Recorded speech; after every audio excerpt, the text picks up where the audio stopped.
बिस्मिल्लाहिर्रहमानिर्रहीम, अस्सलामु अलैकुम, सुबह खैर। आप देख रहे हैं एक्सप्रेसो, मैं हूं हिना आदिल और मैं हूं अली अनीक सैयद। उम्मीद आप खैर आफियत से होंगे। और जनाब आप देख ही रहे हैं हमसाया मुल्क से कैसी कैसी बातें आ रही हैं। आप देख रहे हैं कि हमारा मैच अब संडे को होने जा रहा है आखिरकार इंडिया के साथ, और अभी तक आग लगी पड़ी है। जो भारतीय मीडिया है वो तो आग बबूला होकर पता नहीं क्या कुछ कह रहा है, लेकिन उसको छोड़िए। कल की परफॉर्मेंस देखिए आपने, कैसा जबरदस्त मैच था, वन साइडेड मैच था। पाकिस्तान ने बासानी हरा दिया। हम एक्सपेक्ट कर रहे थे कि कुछ सरप्राइज हमें मिल सकता है, क्योंकि हम अपनी टीम पहले से कुछ भी एक्सपेक्ट कर सकते हैं कि पहले अमेरिका के साथ मैच में हमारे साथ क्या हुआ था, लेकिन मुझे लगता है कल उस हार का बदला लिया गया। बिल्कुल, और बाबर आजम का बल्ला भी चलाया देखा।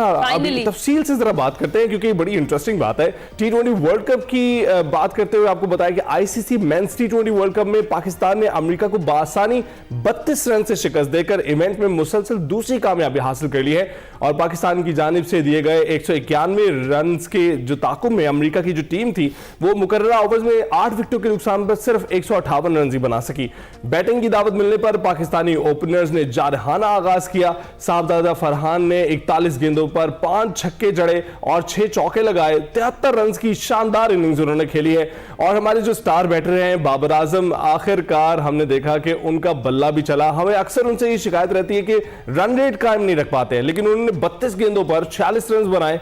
ग्रीन शर्ट्स इवेंट में अपना अगला मैच जो है अब भारत के साथ खेलेगी। जी हां, और इसी मैच का सबको बेसब्री से इंतजार है। बेसिकली ये क्रिकेट मैच नहीं है, एक मौशी इवेंट टाइप की चीज होती है, जिसके अंदर बहुत सारी जो फाइनेंशियल चीजें वो भी इन्वॉल्व होती है। रेवेन्यू तो जनरेट होता ही होता है। इसके अलावा जो हमने ये भी सुना कि कोलंबो तक की जो और टिकट्स हैं वो इतनी महंगी हो गई और वो लोगों को मिल नहीं रही है। फ्लाइट्स लेने वालों से लेकर पॉपकॉर्न लेने वालों तक, जो अक्सर हमारे जो है ना आजकल बात कर रहे हैं कि जो भी इस मैच से जुड़ा होता है वो कमा रहा होता है। It's not just ICC. Exactly ऐसा ही है जनाब। तो देखते हैं जी इस मैच का बेसब्री से इंतजार है। हमें उम्मीद है कि हमारी टीम बड़ा बेहतरीन परफॉर्म करेगी। दूसरी जानिब पाकिस्तान सुपर लीग की तारीख की पहली प्लेयर्स ऑक्शन तकरीब आज लाहौर में होनी है जी। फ्रेंचाइजेस खिलाड़ियों की बोलियां लगाकर लीग के 11वें एडिशन से कबल अपना स्क्वाड मुकम्मल करेंगी।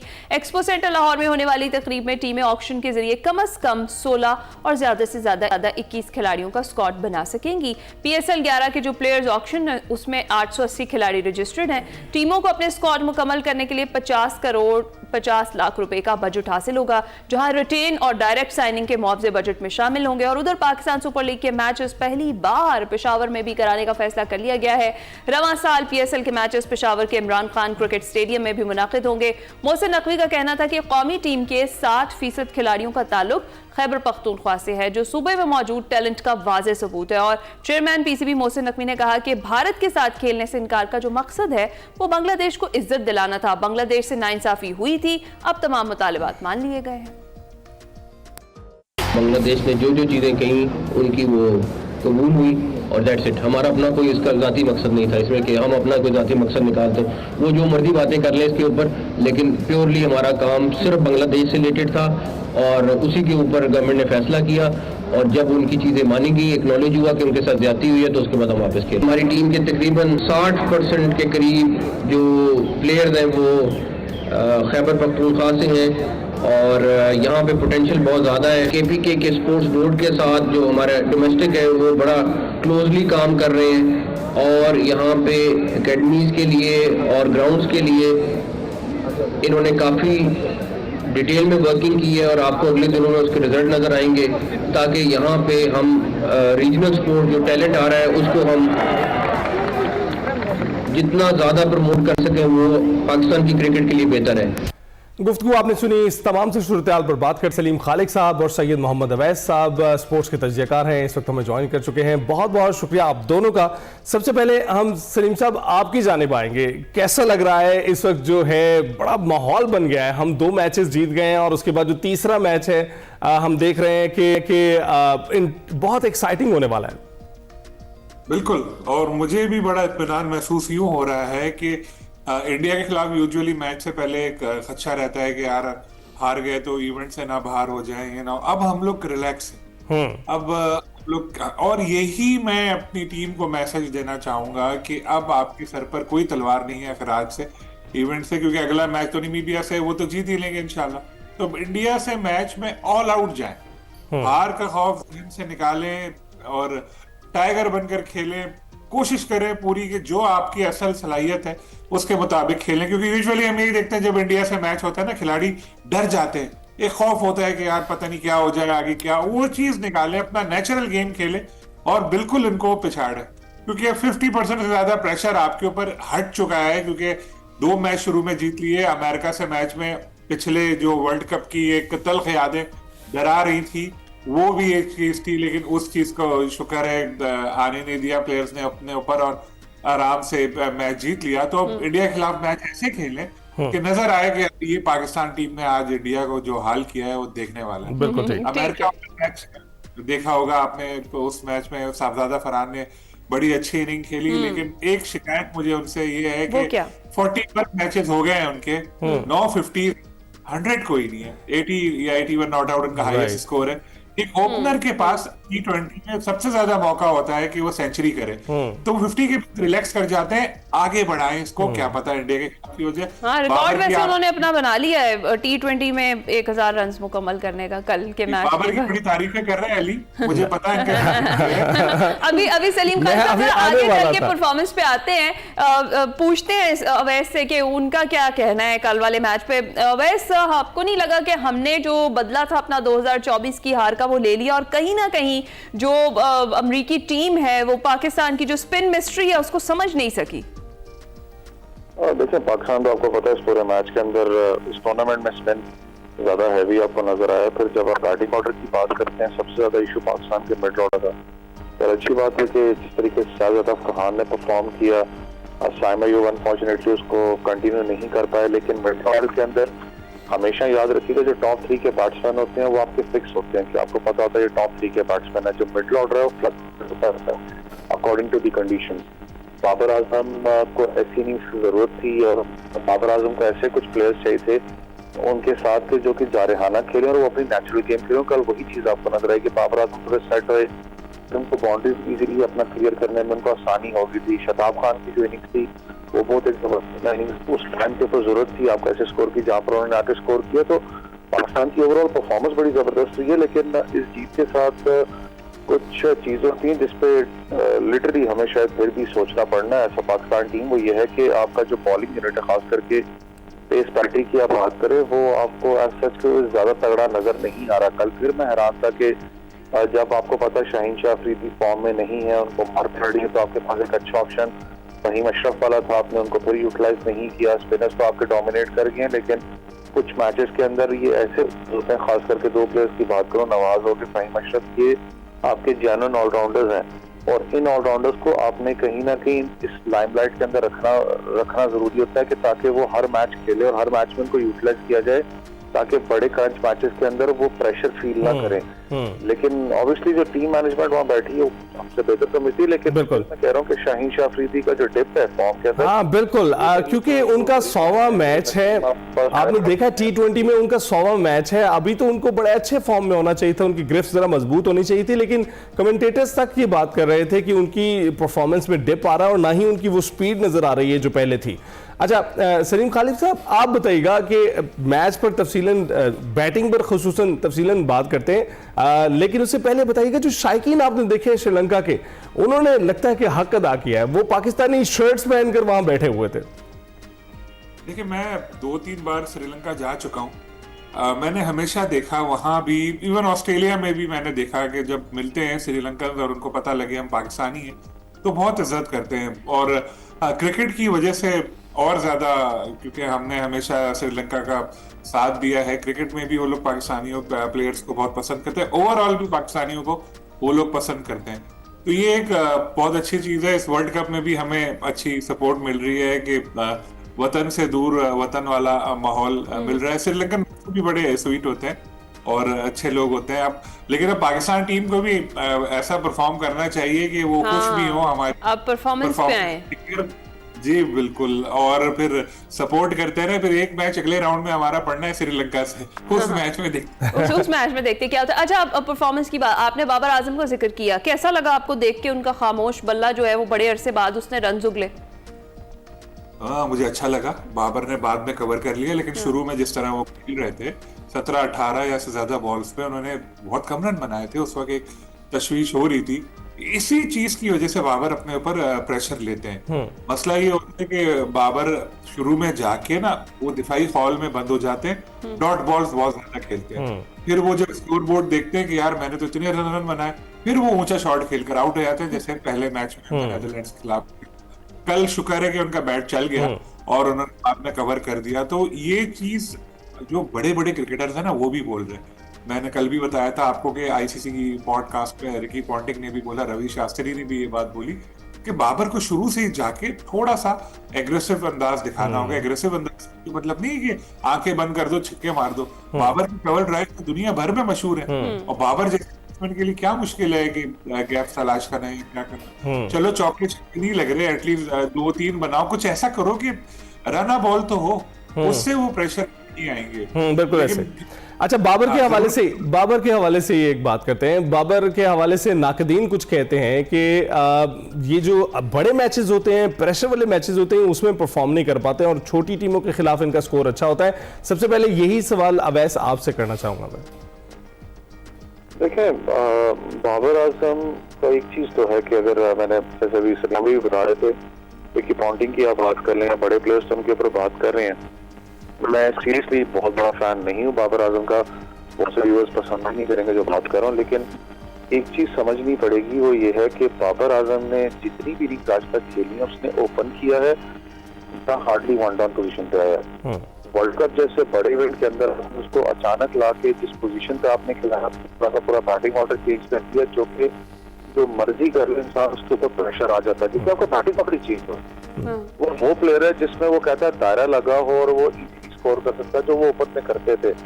इस पोजीशन में इस वक्त वो बैटिंग कर रहे हैं, उस वक्त आपका सर्कल जो है वो खुला होता है, पावर प्ले फील्डर जो हैं वो बाहर इंटैक्ट होते हैं फील्ड के अंदर। फिर उसके बाद आपने जिस बैटिंग पोजीशन पे वो आते हैं, या तो वो पोजीशन होगी जहाँ से मैच फंसा होगा, आपने निकालना है, जिसमें स्पिन को करना है, अपने रन रेट को भी देखना है, या फिर ऐसी पोजीशन होगी जहाँ पर आपने मैच के लिए अपने जान अपने मैच बना के देना है, जिसमें भी काउंटर आपने करना है। वहाँ पर बाबर आजम आपको डिफरेंट इसके नजर, क्योंकि मैंने कहा पूरी जिंदगी उन्होंने ओपन किया। मसला मेरे लिए ये था कि जब सिडनी सिक्सर्स की बात करूँ या बाद में करूँ कि पाकिस्तान टीम की आप बात करें, तो पाकिस्तान जिस वक्त पाकिस्तान की मैनेजमेंट है, सिडनी सिक्सर्स की मैनेजमेंट और पाकिस्तान टीम की मैनेजमेंट ने बाबर आजम से वर्ल्ड कप से पहले क्या उनको जिस चीज को लिया था लूप में ऑस्ट्रेलिया जाने से पहले भी कि यार आप चौथे नंबर पे खेलेंगे, आप हमारे ओपनिंग के प्लान में नहीं है। वहाँ वो ओपन करते हुए मुझे पता है फ्लॉप रेंज जो मर्जी अपनी जगह है, आपने सारी की सारी पोजीशन चेंज कर दी है। मिडिल ऑर्डर पे क्यों बार बार मैं बात करता हूँ कि मिडिल ऑर्डर इस वक्त भी आपका सस्टेनेबल नहीं है, आपने जोर जबरदस्ती वैसे हमेशा से वैसे ही रहा है, हमारे मिडिल ऑर्डर का मसला हमेशा से ही रहा है और आप सही कह रहे हैं कि इस पोजीशन पर खिलाना इतने बड़े मैचेस में वो डेफिनेटली जो है उस पर सवाल भी उठ रहे हैं। अच्छा सलीम खालिक साहब, उस्मान तारिक की परफॉर्मेंस पर क्या कहेंगे? सलमान मिर्जा को रिप्लेस किया उन्होंने, उनको शामिल किया गया मैच में, बॉलिंग एक्शन पर बड़े सारे तबसरे हो रहे हैं और हमसाया मुल्क से तो बड़ी आवाजें भी आ रही हैं, क्या कहेंगे आप परफॉर्मेंस पे? देखिए, परफॉर्मेंस तो उनकी बहुत अच्छी रही और आपने शायद पिछले दिनों एक स्टोरी पढ़ी उनके हवाले से इंटरनेशनल मीडिया में आई थी कि किस तरह स्ट्रगल करके वो आए, कि दुबई में वो जॉब करने के लिए गए थे। एक जॉब उन्होंने वो भी की, कोई रेस्टोरेंट में प्याज काटते थे वो, और फिर अफगानिस्तान तक में जॉब करने के लिए वो गए थे, लेकिन क्रिकेट का शौक नहीं छोड़ा, फिर आए, क्रिकेट में खेला और उन्होंने अपना नाम बनाया। तो बहुत मेहनती प्लेयर है और अब उनकी परफॉर्मेंस सामने आने लगी है, लेकिन उनका एक्शन थोड़ा अनयूजुअल है और इस अनयूजुअल एक्शन की वजह से सारे जो हमारे मुखालफिन है ना वो उनके पीछे पड़े हुए हैं और पड़ेंगे। पहले भी रिपोर्ट हो चुके हैं और अभी भी डर यही है कि किसी भी मैच में वो रिपोर्ट हो जाएंगे, क्योंकि जिस तरह से एकदम से क्रिटिसिज्म आना शुरू होता है ना, क्योंकि उनके हक में भी बातें होती है लेकिन उनके खिलाफ ज्यादा बातें हो रही हैं। और जैसे आप सलीम साहब, ये sign of a big bowler तो नहीं है कि शोएब अख्तर के साथ भी ऐसा होता था, उनके एक्शन पर भी बहुत सारे तबसरे होते थे उस दौरान? नहीं, देखें, शोएब अख्तर के एक्शन में भी मसला था ना। अब वो जो कहते थे कि नेचुरल है, मेरा हाथ इस तरह से आ रहा है ये वो, लेकिन अकॉर्डिंग टू रूल्स तो उसमें इश्यूज आते थे ना। तो इनका भी जो एक्सपर्ट हैं वो ज्यादा बेहतर बता पाएंगे। गोके क्लियर हो चुके हैं, गालिबन 2 बार ये क्लियर हुए हैं, अब एक्शन उन्होंने करवाया क्लियर, लेकिन एक लगता है और थोड़ा जो पॉज लेते हैं उस पर भी सवाल उठते हैं तो ये जो हमारे मुखालफिन है, जो आजकल जिस तरह से हुआ, आपको पता है कि इंडिया को जिस तरह से हमने अभी इस पूरे मामले में पीछे धकेला, जो बांग्लादेश के साथ उन्होंने किया, फिर पाकिस्तान ने अपना मुतालबा मनवाया, तो इंडिया में इस वक्त, वो तो हमेशा ही एंटी पाकिस्तान हुआ, सेंटिमेंट्स बहुत होते हैं, इस वक्त वो बहुत ज्यादा जले बुने बैठे हैं, तो उनको किसी सॉफ्ट टारगेट की तलाश होगी अब। तो मुझे ये खतरा लग रहा है कि किसी भी मैच में ये उस्मान तारिक के एक्शन के हवाले से सवाल उठा देंगे और फिर ये इशू होगा। खैर, अब अगला मैच तो हमारा इंडिया के खिलाफ ही होना है और ये हमारा एक इम्पोर्टेंट हथियार साबित हो सकते हैं उस मैच। साइकोलॉजिकल जंग हम जीत चुके हैं। वो मैच हमें वो ले जाए 5-6 विकेट, फिर देखा जाएगा बाद में क्या हो। अच्छा, ठीक है, देखते हैं। अच्छा, अवैस साथ ही है जी। अवैस, हम उस्मान तारिक की परफॉर्मेंस से बात कर रहे हैं, कितना मौसर रहा उन्हें सलमान मिर्जा की जगह टीम में रखना, उनकी परफॉर्मेंस और खास तौर पर उनका जो बॉलिंग एक्शन है उस पर? देखिए, उस्मान तारिक एक ऐसा बॉलर है जिसका मैंने कहा ना कि एक इशू है कि बार बार जो उसका एक्शन है वो जानबूझ के रिपोर्ट तो करवाया जाएगा, क्योंकि जहां पर थ्रेट होगा इंडिया वाले वो कोशिश करेंगे कि उसको रिपोर्ट करवाया जाए, लेकिन उसने 3 दफा एक्शन क्लियर कर चुका हुआ है। आईसीसी की ही अपना जो मामला थे उसकी वजह से उसने एक्शन क्लियर किया, सारी चीजें क्लियर हो चुकी हैं, लेकिन वो एक थ्रेट जरूर होंगे। मैंने कहा अच्छी बात है कि आपने वर्ल्ड कप से पहले एक मैच में उनको यूज कर दी है। उस मैच के अंदर ये फायदा उनको हुआ कि एटलीस्ट वो जो एक प्रेशर वाला मैच होता है ना, उससे पहले वो जाके एटलीस्ट अपने आप को टेस्ट कर लिया वर्ल्ड कप के अंदर, अपना बड़ा मैच। अब उसके अंदर जाके इंडिया के खिलाफ वो जो थ्रेट अपना प्रोड्यूस करेंगे वो बहुत बड़ा एक साइन होगा पाकिस्तान के लिए। तो जब आप आंखों वाला जो एनालिसिस करते हैं ना, जब आप देख के खेलते हैं किसी प्लेयर को, उसका एनालिसिस डिफरेंट होता है एज कम्पेयर टू जब आप एनालिस्ट के साथ बैठे होते हो। तो इंडिया के प्लेयर्स इसको भी देखा नहीं है, उसको पिक करना मुश्किल है। यूएसए के कल प्लेयर्स भी आपको पता है वो हंसी मजाक भी हो रहा था, मुश्किल हो रहा था पिक करना, तो बड़ा इंपॉर्टेंट है कि पाकिस्तान उसको यूटिलाइज कैसे करता है। मैं कहता हूँ कि आप अगर इब्रार और उस्मान को इंडिया वाले मैच में खिलाते हैं, बहुत बड़ा ट्रम्प कार्ड आपके लिए होगा। बिल्कुल ठीक है। तो सलीम साहब, आप बताइएगा, अब साहबजादा फरहान की आपने बात की, आपने कहा कि साहबजादा फरहान जिस तरह से परफॉर्म कर रहे हैं, सेंचुरी मुकम्मल नहीं कर पा रहे, तो एक बार आपको खेलना पड़ता है टीम के लिए और कई बार आप अपने लिए खेलते हैं। जिस तरह हमने तेंदुलकर को देखा था कि वो अपनी सेंचुरी मुकम्मल करते थे और अक्सर मैचेस जो हैं इंडिया हार जाया करता था। तो इस सूरत हाल में आपको लगता है कि साहबजादा फरहान एक बेहतर सूरत हाल में है, जहां पर भी वो परफॉर्म करते हैं वो मैचेस हम जीत जाते हैं? नहीं यार, ये बात नहीं है। बात देखें, साहबजादा की परफॉर्मेंस पे तो बात ही नहीं उठ रही, सवाल ही नहीं उठा रहा। उनकी तो परफॉर्मेंस बहुत अच्छी है। वो पाकिस्तान के 1-2 साल में जो प्लेयर सामने आए उनमें बहुत अच्छे। मैं सिर्फ एक ये पॉइंट उठा रहा हूँ कि एज अ ओपनर जब आप खेलने जाते हैं ना, पूरे 20 ओवर आपके पास होते हैं। आजकल की क्रिकेट तो ये बातें भी हो रही है कि डबल सेंचुरी कौन बनाएगा, T20 में ये बातें हो रही है। तो मौका होता है, इतना अच्छा खेल रहे होते हैं, फिर एकदम से वो आउट हो जाते हैं। 50, 60, 70, 80 नॉट आउट, जैसे मैंने पहले बताया था उनका सबसे बड़ा स्कोर है। 41 मैचेस वो खेल चुके हैं। मैं ये देखना चाहता हूं कि जो उनका असल पोटेंशियल है उसके मुताबिक वो खेलें, क्योंकि जब वो आउट होते हैं ओवर तो बहुत बाकी होते हैं, आराम से वो 100 या 150 भी कर सकते हैं। ये एक चीज है, वरना उनकी सलाहियतों पर कोई शक नहीं। बहुत अच्छे प्लेयर हमें मिले, बदकिस्मती से हमने साइम अयूब को ब्रेडमैन बना दिया है और जो असल हमारा अच्छा प्लेयर है उसको इतनी अहमियत देते हैं। ये तो है। 4 मैचों में कुछ नहीं करते, वो हीरो है, क्योंकि वो लोग छक्का और ये वो, और वो बेचारा जो असल परफॉर्म करता चले आ रहा है उसको। आप सही कह रहे हैं। अच्छा सलीम खालिक साहब, जरा आगे बढ़ते हैं और पीएसएल के हवाले से बात कर लेते हैं। सीजन 11 तारीख का पहला प्लेयर ऑक्शन जो है वो आज होना है और जिस तरीके से बिडिंग होनी है, 11वें एडिशन से कबल अपना स्क्वाड मुकम्मल किया जाना है, क्या कमेंट करेंगे? और पहली बार पेशावर में भी मैचेस कराने का फैसला किया गया है, ये कैसा फैसला है, इसको क्या कहेंगे आप? पहले पेशावर की बात करते हैं। बहुत अच्छा फैसला है। बहुत अरसे से पेशावर के शायकीन क्रिकेट के मुंतजिर थे और अब तो वहां पे स्टेडियम भी अच्छा बन चुका है। जो ज़ल्मी के ओनर हैं जावेद आफरीदी, मैं पर्सनली जानता हूं कि किस हद तक वो कोशिश कर रहे थे और कितना उन्होंने एफर्ट्स किए हैं। तो अगर ये क्रिकेट वहां वापस आ रही है, पीएसएल के मैचेस हो रहे हैं, तो बड़ा क्रेडिट जावेद आफरीदी को जाता है। वो लो प्रोफाइल हुए हुए हैं और मगर काम सारे कर रहे होते हैं क्रिकेट के लिए काफी। और आपको जैसे मोहसिन साहब की आपने शुरू में मीडिया टॉक सुनाई थी, उसमें वो कह रहे थे कि 60% कौमी टीम के प्लेयर्स जो हैं उनका ताल्लुक केपी से है। ये कोई सिफारिश भी नहीं आए, ये अपनी मेरिट पे आए। अगर हम देखें तो इस वक्त हमारे पास जो बेहतरीन टैलेंट हमारा आ रहा है क्रिकेट का, वो केपी के ही लड़के, चाहे वो फास्ट बॉलर हो, चाहे वो बैटर हो, जो भी हो, वहां के लड़के नेचुरल टैलेंट है, मेहनती बहुत होते हैं, जान लड़ाते हैं, मुल्क के लिए खेलते हैं, ऑनेस्ट होते हैं, हर जगह के होते हैं, वहां के भी होते हैं। तो मुझे तो ये प्लेयर बहुत पसंद है। तगड़े प्लेयर होते हैं, चाहे पुराने हो या अब वाले हो। पहले आप देख लें शाहिद आफरीदी, यूनुस खान वगैरह को, अभी भी देखें कितने सारे लड़के खेल रहे हैं। तो वहां जो PSL के मैचेस होंगे तो जो बच्चे देखने जाएंगे वो और ज्यादा क्रिकेट की तरफ आएंगे, कहेंगे यार ये फला खेल रहा है तो हम भी खेल सकते हैं। तो बहुत खुशी की बात है, PP में क्रिकेट होनी चाहिए, पेशावर में होनी चाहिए। अब जो आपने PSL की बात की, ऑक्शन की, तो ये तो PSL ऐसे चेंज हो रही है कि यकीन भी नहीं आ रहा। और बहुत तेजी से PSL ने कुछ दिनों में ही तरक्की के मनाजिल तय कर लिए हैं। 2.45 अरब में टीम बेची और जो प्लेयर 14 करोड़ रुपए मिल रहे हैं उनको, तो पूरी किस्मत ही PSL की चेंज हो गई है। बिल्कुल ऐसा ही है, ऐसा ही है। और सलीम साहब, ये भी था कि अली तरीन के पास बड़ा अच्छा मौका था कि वो जिस प्राइस पर पहले ले रहे थे उससे हाफ प्राइस पर भी मिल रहे थे, लेकिन अब उन्होंने छोड़ा है तो एक एवेन्यू और ओपन हो गया कि ना सिर्फ टीमें महंगी खरीदी जा रही हैं बल्कि उसके साथ साथ प्लेयर्स को भी अच्छा मुआवजा मिलेगा। बहुत बहुत शुक्रिया सलीम साहब। अब आप दोनों ने इस वक्त क्रिकेट पर तबसरा किया और हमने बात की कि इस वक्त वर्ल्ड कप में क्या सूरत हाल है, PSL पर क्या बात है। अभी ब्रेक के बाद हाजिर होंगे।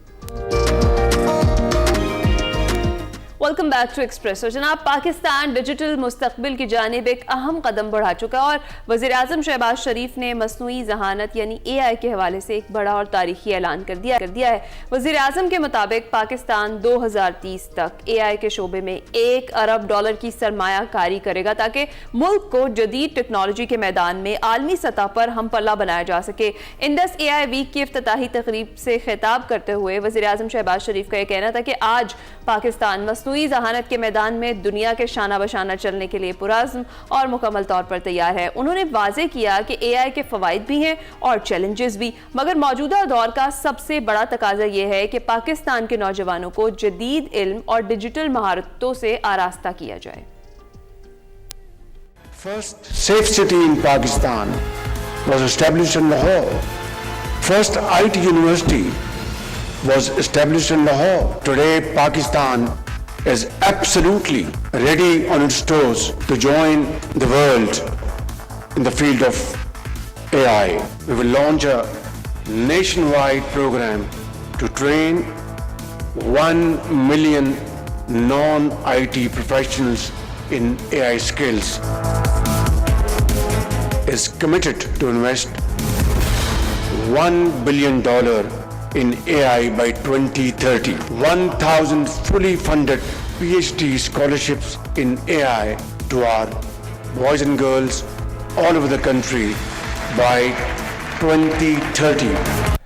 तो जनाब, हुकूमत का आज़म है कि तालीम, मईशत, सेहत, रानी के शोबों में AI को मौसर अंदाज में इस्तेमाल किया जाए ताकि सिर्फ तरक्की की रफ्तार तेज़ ना हो बल्कि नौजवानों के लिए रोज़गार के नए मौके भी पैदा हों। मजीद AI का स्कोप क्या है, मुस्तकबिल में नौजवानों के लिए कितना अहम है, इसी पर हमने बात करनी है। और बात करने के लिए हमारे साथ मौजूद हैं सैयद असफर हुसैन, IT एक्सपर्ट हैं। असफर हुसैन साहब, बहुत बहुत शुक्रिया हमें ज्वाइन करने के लिए। कैसे हैं आप? बहुत बेहतरीन और बहुत शुक्रिया आपको इनवाइट करने का। Thank you very much. अच्छा, ये बताइएगा कि वजीर आजम के जो 2030 तक के AI पर $1 अरब खर्च करने का जो उन्होंने ऐलान किया, आप किस हद तक इसको अमली तौर पर देखते हैं, हकीकत पसंदाना देखते हैं आप इसको?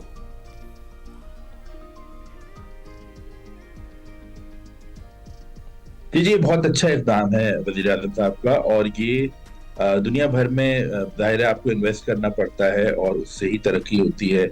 और इस वक्त जो इंटरनेट है हमारे लिए बहुत ज़रूरी है, AI की फ़रोग़ हमारे लिए बहुत ज़रूरी है। और हमें ये पता है कि पाकिस्तान के लिए एक अच्छा, ना सिर्फ एक फ्रीलांसिंग मुल्क तो पाकिस्तान बन चुका है, लेकिन अगर हम AI और इमर्जिंग टेक्नोलॉजीज़ में भी इन्वेस्ट करेंगे तो पाकिस्तान का पोटेंशियल बहुत ज़्यादा है। हमारे सामने ताइवान और दूसरे ममालिक का एग्जाम्पल है जिन्होंने इसमें इन्वेस्ट करके बहुत ज़्यादा फ़ायदा हुआ है। तो मेरे ख्याल से AI के ऊपर इन्वेस्टमेंट एक बहुत ही अच्छा इक़दाम है हुकूमत की तरफ से, प्राइम मिनिस्टर साहब की तरफ से। और सबको ये जानना चाहिए कि AI हमारी जिंदगी का हिस्सा है अब, और ये सिर्फ एक राइट, जिस तरह हम इंटरनेट यूज करते हैं हर चीज AI के थ्रू इनेबल हो। बिल्कुल ऐसा है। अच्छा असफर साहब, बेसिकली पाकिस्तान में ये जो AI का फरोग है, जिसके लिए हम बात भी कर रहे हैं, जिसके लिए इकदामात भी हुकूमत उठा रही है इस वक्त, इसके लिए सबसे बड़ा चैलेंज बेसिकली है क्या फंडिंग का इशू है, या फिर आपको लगता है कि स्किल्ड ह्यूमन रिसोर्स कम है उसकी वजह से ऐसा है? जी, आपने बहुत बेहतरीन सवाल किया। फंडिंग का भी इशू है, स्किल्ड रिसोर्सेज का भी इशू है, इंफ्रास्ट्रक्चर का भी इशू है। जब वजीर आजम साहब अगर $1 बिलियन की बात कर रहे हैं उसमें इन्वेस्टमेंट्स में, तो ये आपको मालूम होगा और मैं आपकी नाज़रीन से भी शेयर कर सकूं कि बहुत सारी प्रोसेसिंग करने के लिए भी मशीन दरकार होती है, हार्डवेयर दरकार होता है, डेटा मैनेजमेंट दरकार होती है। तो इसमें स्किल सेट भी बिल्कुल जाहिर है, आपको हर एक का स्किल सेट भी बढ़ाना है। जब भी इसमें एक अहम ऐलान ये भी था कि वो 10 लाख अफराद जिनका डायरेक्टली ताल्लुक नहीं है टेक्नोलॉजी से, उनको भी AI आना चाहिए या उनको भी टेक्नोलॉजी की आगे जिस तरह एडवांसमेंट है वो जाननी चाहिए, ताकि ये पूरी सोसाइटी पे इम्पैक्ट हो सके। तो इसके लिए बहुत सारे ये जो 4 अहम ऐलानात हैं ये इसी हवाले से हैं कि पूरी सोसाइटी का भी इम्पैक्ट आए, जो टेक्नोलॉजी में ऑलरेडी लोग हैं या रिसर्चर्स हैं जो PhD वगैरह कर रहे हैं उस पर भी हो, इंफ्रास्ट्रक्चर या जो उसके लिए बेसिक हार्डवेयर चाहिए उस पर भी इन्वेस्टमेंट हो, और जाहिर है वो पूरा एक तभी उसमें इम्पैक्ट आ सकता है पूरी सोसाइटी की तरह। बिल्कुल बिल्कुल बिल्कुल। असफर साहब ये भी बताइएगा कि हमारा जो तालीमी निज़ाम है इसको किस तरह से रीमॉडल करने की ज़रूरत है, क्योंकि हम देख रहे हैं कि टेक्नोलॉजिकल एडवांसमेंट इतनी मौजूद है कि बहुत सारा जो सिलेबस हमें पहले पढ़ाया जाता है काफ़ी इररिलेवेंट अब दिखाई देना शुरू हो गया है। और आपको पता ही है कि बच्चों को फिर वो आगे जाकर काम नहीं आता है, जो चीज़ वो इस्तेमाल नहीं कर पाते उसको भूल भी जाते हैं। तो ऐसी चीज़ पढ़ाने का फ़ायदा ही क्या है जो उनके काम ना आए? जी जी, बिल्कुल बेहतरीन बात है। हमने जिसको हम स्टेम लर्निंग या स्टीम लर्निंग कहते थे, या जो क्रिएटिविटी बढ़ाने के लिए हम साइंस, टेक्नोलॉजी, इंजीनियरिंग और मैथ्स पे फोकस करते थे। शुरू में बच्चों में दुनिया भर में यही देखा गया है कि जब आप इन बुनियादी मज़ामीन या सब्जेक्ट्स पे फोकस करते हैं बच्चों का, तो उनसे क्रिएटिविटी, जिद्दत उनके अंदर बढ़ती है। और अब जो बच्चे बड़े भी हो रहे हैं या जिनके करिकुलम में अगर हम ये बात भी कर रहे हैं, जैसे वज़ीर आज़म साहब ने ऐलान भी किया कि वो करिकुलम में AI की इंटीग्रेशन हो, उसकी अहमियत इसीलिए है कि जो जैसे अभी आप बात कर रहे थे रिडंडेंट हो जाता है सब्जेक्ट या जिसकी ज़रूरत नहीं पड़ती, अब हम सिर्फ डायरेक्शनल भी पढ़ा सकते हैं, हम लोगों को फोकस भी पढ़ा सकते हैं, बेहतर भी कर सकते हैं, उनके रुझानात के मुताबिक भी उनको तालीम दे सकते हैं। और ये आपको सारा डेटा बताता है, और डेटा है जो आगे पौध या जो पीढ़ी आगे आ रही है उनको बहुत जरूरी है कि उनके रुझानात के मुताबिक उनको पढ़ाया जाए। बिल्कुल ठीक। अच्छा असफर साहब, एक और चीज जिसका खदशा ये हम देखेंगे जितनी एडवांस। जी जी जी, मैं ये सवाल कर रही थी कि एक चीज़ जिसका खदशा जो आवाम है या जो लोग हैं जो AI को ज़्यादा नहीं जानते, उनमें ये है कि आगे चल के इन फ्यूचर AI ह्यूमंस को रिप्लेस कर देगा। तो जो हम कह रहे हैं कि रोज़गार के मौके पैदा होंगे, शायद ये कहीं बेरोज़गारी पैदा हो जाएगी। लेकिन आपको नहीं लगता कि AI रिप्लेस नहीं करेगा ह्यूमंस को, बल्कि ह्यूमन से रिप्लेस करेंगे जो कि AI को जानते हैं या AI का इस्तेमाल करना जानते हैं? क्या ऐसा ही होने वाला है? बिल्कुल जी। एक तो इसमें बड़ी अहम चीज ये है कि रिस्पॉन्सिबल यूज ऑफ AI, यानी आप एहतियात से इस्तेमाल करें जो भी चीज, कंटेंट या AI को आप यूज कर रहे हैं। दूसरा, आपने बहुत बेहतरीन बात की, वो शख्स उससे सुपीरियर होगा या बेहतर होगा जिसको AI से अपना ही काम करना आता होगा। आप देख सकते हैं इस वक्त मेडिसिन में बेइंतहा AI पे काम हो रहा है, रोबोटिक्स को इंक्लूड करते हुए AI रिलेटेड भी खासतौर पे मेडिकल हिस्ट्री, और इसमें बहुत ज्यादा काम हो, एडवांस काम हो गया है। पाकिस्तान में भी हो रहा है। एजुकेशन में बेइंतहा AI को इन्वॉल्व करके काम हो रहा है। वकालत का पेशा जो इतना अहम पेशा है, उसकी ड्राफ्टिंग से लेके उसकी बहुत सारी लीगल एस्पेक्ट्स जो है उसमें AI का काम हो रहा है। तो ये हम सब के लिए, हम सब IT प्रोफेशनल्स हैं नहीं हैं, टेक्नोलॉजी प्रोफेशनल्स हैं नहीं हैं, हम सबका कहीं ना कहीं इस्तेमाल AI का, टेक्नोलॉजी का। अच्छा असफर साहब, ये भी जो लोग ये भी बताइएगा कि आपने बिल्कुल ठीक वजह जिक्र किया कि अब तो चाइना में एक अस्पताल भी है जो एआई के जरिए जो है ऑपरेशंस कर रहा है, बाकायदा उसको एक जो है मॉडल की तरह देखा जा रहा है। ये तमाम उन शोबों को टारगेट कर रहा है जो पढ़ने लिखने वाले शोबे थे, जिनके लिए हम स्कूल, कॉलेजेस और यूनिवर्सिटीज जाया करते थे। ये वो शोबे हैं, क्योंकि डॉक्टर भी आप पढ़कर ही बनते हैं, वकील भी आप पढ़कर ही बनते हैं, आप एंकर भी पढ़कर ही बनते हैं। तो ये सारी सूरत हाल आप सिर्फ उन लोगों के लिए देख रहे हैं जो बहुत इन्वेस्ट किया करते थे पढ़ाई में। अब उन्हें किस तरह से अपनी लाइफ को ऑल्टर करना चाहिए ताकि जब वो रेडी हों काम करने के लिए तो वो किसी बेहतर मकाम पर हों और बेहतर स्किल्स के साथ मौजूद हों। देखिए, जैसे आप अपने रोजमर्रा में देखें कि हम जो जितने हमारे सेक्रेटेरियल क्लरिकल काम होते थे, हर एक के कोई ईमेल लिखता था। ईमेल अब आप एक प्रॉम्प्ट लिखते हैं और आपको मुख्तलिफ ऐसे प्लेटफॉर्म हैं जो पूरा का पूरा ईमेल लिख देता है, आप बेहतर कम्युनिकेशन कर लेते हैं। अहम चीज़ ये है कि जब आप जो चीज़ भी पढ़ रहे हों या अगर स्किल भी सिर्फ इस्तेमाल कर रहे हैं, जैसे मैंने प्रॉम्प्टिंग की बात की कि आप एक मैसेज लिखते हैं और वो प्लेटफॉर्म पूरा मैसेज जनरेट कर देता है। अहम चीज़ ये होती है कि आपकी आसानी हो रही है। तो जब आप अपना कोई शोबा या तालीम भी के हिसाब से भी कर रहे हैं तो उसमें भी आपको ये देखना होगा कि आसानी के लिए एआई इस्तेमाल करना है। उसके लिए जिन अफराद ने तालीम उस तरह से हासिल नहीं भी, कोई एक और एग्जांपल अगर दूं तो बहुत सारा मैथ्स का हिसाब या रियाजी का हिसाब जो हम एक्सेल या मुख्तलिफ टूल से किया करते थे, वो भी हम प्रॉम्प्ट के जरिए या एक सिर्फ मैसेज के जरिए डिफरेंट एआई रिलेटेड प्लेटफॉर्म से कर लेते हैं, जो एक आम आदमी इस्तेमाल कर सकता है जिसकी शायद तालीम उस लेवल पे ना हो जिस तरह हम उन पेशों की बात कर रहे हैं, डॉक्टर्स की या इंजीनियर्स की या डिफरेंट लोग की। तो ये सब के लिए इसलिए और वो आप सब अपने स्मार्टफोन्स पे, अपने सिस्टम्स पे, अपने हाथ में रहते हुए कर सकते हैं। तो ये एक आम आदमी के लिए भी है, गांव के अफराद तक के लिए। आप देखें कि न्यूमेरिकल लिटरेसी या जिन अफराद को जो इस्तेमाल करते थे, मैसेजेस करते थे, उन्होंने कितनी जल्दी अडॉप्शन की उस तरह की फाइनेंशियल की जिनको सिर्फ नंबर से आपको ट्रांजैक्शन करनी होती थी किसी भी ऐप के जरिए। अब आप वही नंबर्स या प्रॉम्प्ट या यहाँ तक कि रोमन में भी ट्रेन हो गया है, आप रोमन उर्दू में लिखते हैं तो प्रॉम्प्ट समझ जाता है और आपका मैसेज हल कर लेता है। तो इससे लोगों की आगाही भी बढ़ रही है, लोगों का काम भी आसान हो रहा है।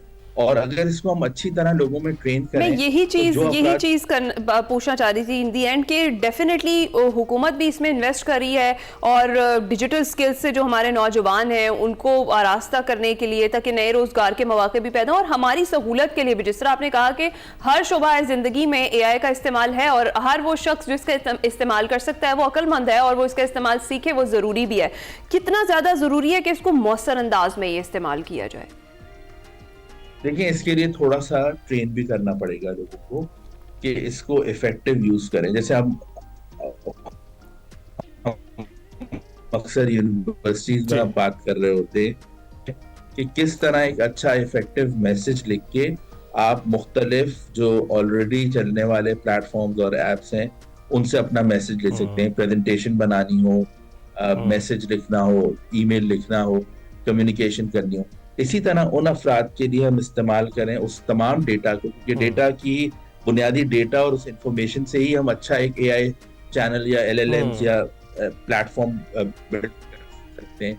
तो हमें उन लोगों को इस तरह ट्रेन करना है कि वो उस डेटा का इस्तेमाल, इसका इस्तेमाल जो है वो बेहतर तौर पर कर सके। असफर साहब बिल्कुल ठीक हैं, क्योंकि हम देख ही रहे हैं कि टेक्नोलॉजी तो उसका एडवेंट हर दौर में होता है, लेकिन उसका इस्तेमाल वो डिपेंड करता है कि आप लोग किस तरह से करते हैं, वो बेनिफिट पहुंचाता है। तो ये ह्यूमंस को रिप्लेस नहीं करेगा बल्कि ये ह्यूमंस को मदद देगा। हम ब्रेक के बाद हाजिर होंगे। Welcome back. सेगमेंट शामिल करते हैं एक्सप्रेसो किताब और जानते हैं कि आज किस किताब के बारे में बात हो रही है।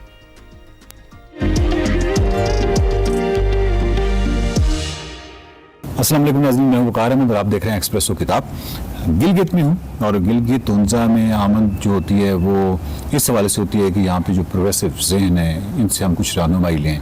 और जितने भी टूरिस्ट हैं उनसे हमेशा मेरी ये गुजारिश रही है कि ये पहाड़, ये खूबसूरत लैंडस्केप जो है ये एक एडिशनल फीचर तो हो सकता है, लेकिन वैलीज़ के अंदर जो कुछ है खुदा के लिए उसको देखें और यहाँ से कुछ सीख के वापस जाएँ ताकि सियाहत का एक पूरा जो एक मकसदियत होती है वो हल हो। सो सियाहत की जो मकसदियत है उसी को हल करने के लिए इस वक्त जहाँ पे मैं अजीज़ अली दाद साहब के घर बैठा हूँ, यहाँ इनकी बहुत ही खूबसूरत लाइब्रेरी है, फ़लसफ़ा इनका पस मंज़र है, किताबों के हवाले से हमें रहनुमाई देते हैं। और कुछ किताबें मैंने इनको कहा था कि इस हवाले से बताइए कि जो आप समझते हैं कि पाकिस्तानी अवाम को ज़रूर पढ़नी चाहिए, हर उस फ़र्द को पढ़नी चाहिए जो फ़िक्र के हवाले से और इन हवालों से हसास है। Sir, critic of pure reason past में हम जहाँ पे भी देखें तो एक बहुत बड़ी किताब है, लेकिन इस पाकिस्तानी समाज में जो कुछ मामलात हैं इस पस मंज़र में आप देखें तो ये किताब पढ़ना हमारे लिए क्यों ज़रूरी है? मेरे फेवरेट फ़िलासफ़र्स में से हैं इमानुएल कांट। इस किताब को ज़ाती तौर पर मैं इसको एक तो पढ़ने में मुझे तकरीबन 7-8 महीने लगे थे। शुरू में जब मैं स्टूडेंट, उससे पहले भी पढ़ा करता था, लेकिन क्या पढ़ता था, कुछ पल्ले ही नहीं पढ़ता था। फिर टीचर की रहनुमाई रही तो इस किताब को पढ़ने में काफ़ी टाइम लगा। ये किताब एक तरह से आप ये समझिए कि इल्म के अंदर एपिस्टेमोलॉजी है, उसमें बड़ा इनकलाब है। जी बिल्कुल। इनकलाब इसलिए है कि इसको उर्दू में तनकीद अक्ल महज ऐसा कोई बड़ा मुश्किल, उर्दू में और मुश्किल हो जाता है। तो इमानुएल कांट ने ये किताब लिखी। कहते हैं कि ये इतना मसरूफ़ हो गया कि इस किताब को लिखने में कि वो उसकी मंगेतर जिससे शादी करना चाहता तो उसने प्रपोज़ किया शादी करना, हम शादी करेंगे। उसने कहा मैं 1 हफ्ते में जवाब दे देता हूँ, लेकिन ये इसमें लिखने में इतने मसरूफ़ हो गया था। 18 साल बाद कंप्लीट की किताब, तो बाद में ख्याल आया कि मैंने जवाब ही नहीं दिया है। तो फिर जाके उसने कहा कि मैं शादी नहीं कर सकता हूँ। उसने कहा मुझे पता था, इसलिए बहुत पहले मैंने शादी कर ली है। तो इस किताब में बेसिकली ये बात करता है ज़हन इंसानी के हुदूद और इम्कानात पे बात करता है कि जहन की लिमिटेशंस क्या है। हमारे साथ एक बहसत मजमूई हमारे कल्चर में किसी चीज़ के साथ लॉन्ग टर्म कमिटमेंट नहीं होती है। इस वजह से हम इस तरह की शाहकार किताबें पैदा नहीं कर सकते हैं। एक हमारी सोसाइटी का दूसरा जो बड़ा मसला है कि हम अपनी लिमिटेशंस नहीं जानते हैं। तो ये बेसिकली बात करता है कि ज़हन इंसानी की लिमिटेशंस क्या है, वो किस हद तक नॉलेज प्रोड्यूस कर सकता है, किसी चीज़ का इल्म उसको हासिल होता है तो कितना हासिल कर सकता है, या एब्सोल्यूट नॉलेज उसके पास आ जाता है। इनका कहना है कि जैसे हमारे दूसरे ऑर्गन है, आँख से हम देखते हैं, कान से सुनते हैं, हाथ से कोई काम करते हैं हम, तो हमारा जहन जो है ये भी इसका काम ही सोचने का है। लेकिन ये इस कायनात की हकीकत को कहाँ तक इसकी तफहीम कर सकता है, लेकिन ये खुद ऑपरेट करता है टाइम एंड एक स्पेस और टाइम में ऑपरेट करता है। अब ये टाइम और स्पेस को ट्रांसेंड नहीं कर सकता है, इसीलिए ये ट्रांसेंडेंटल ट्रूथ्स क्रिएट नहीं कर सकता है। वो कहता है कि खूबसूरत तशबीह देता है कि जहन की ये ख्वाहिश कि वो अपने आप से निकल के बाहर से देखे, उसकी ऐसी ख्वाहिश है उस कबूतर की ख्वाहिश की तरह है जो खला में ऊपर जाके उठने की कोशिश करता हो जहाँ हवा नहीं है, क्योंकि आप उड़ते तब हैं जब आपके हवा की रेजिस्टेंस होती है। तो इस किताब में इमानुएल कांट ने इन सारे चीज़ों को एक्सप्लोर कर लिया है।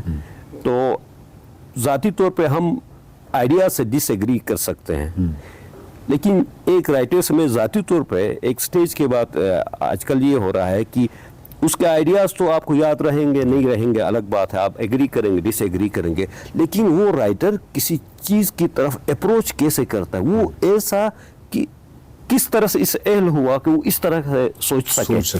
बिल्कुल सही। उस थिंकिंग के पैटर्न को समझने की मैं कोशिश करता हूँ। तो ये किताब सोचने वालों के लिए मैं तो इसको बाइबल करार देता हूँ। और फिर इतना स्टेमिना, सब्र, 18 साल बैठ के आप एक किताब प्रोड्यूस कर सके, बहुत कमाल की बात है। और फिर पाकिस्तानी कल्चर में, क्योंकि हमारे दिल के लिए बहुत सारा मवाद है, अक्ल के लिए कम मवाद है। हमारे यहाँ शायरी बढ़ी हुई है, हर जगह पाकिस्तान में हर साल सैकड़ों किताबें शायरी की लिखी जाती हैं। आजकल तो उर्दू में भी नसर की किताबें आ ही नहीं रही है, बहुत कम आ रही है, और वो भी वो बहुत ही वो भी फलसफे पे आ ही नहीं रही हैं, बहुत कम आ रही है। अभी जमशीद इकबाल की एक किताब में देखा वो आई है, रिवायात के बाद अभी वरना फिक्री उससे अली अब्बास जलालपुरी थे, आपके सिप हसन वगैरह थे, और MM शरीफ थे। पाकिस्तान में अच्छी रिवायत थी, बहुत खूबसूरत रवायत। वो रिवायत भी ख़त्म हो गई है। बल्कि जो पिछली रवायत को अगर हम देखें तो हमारे यहाँ फ़िलासफ़ी में वो लोग बहुत कम पैदा हुए हैं जिन्होंने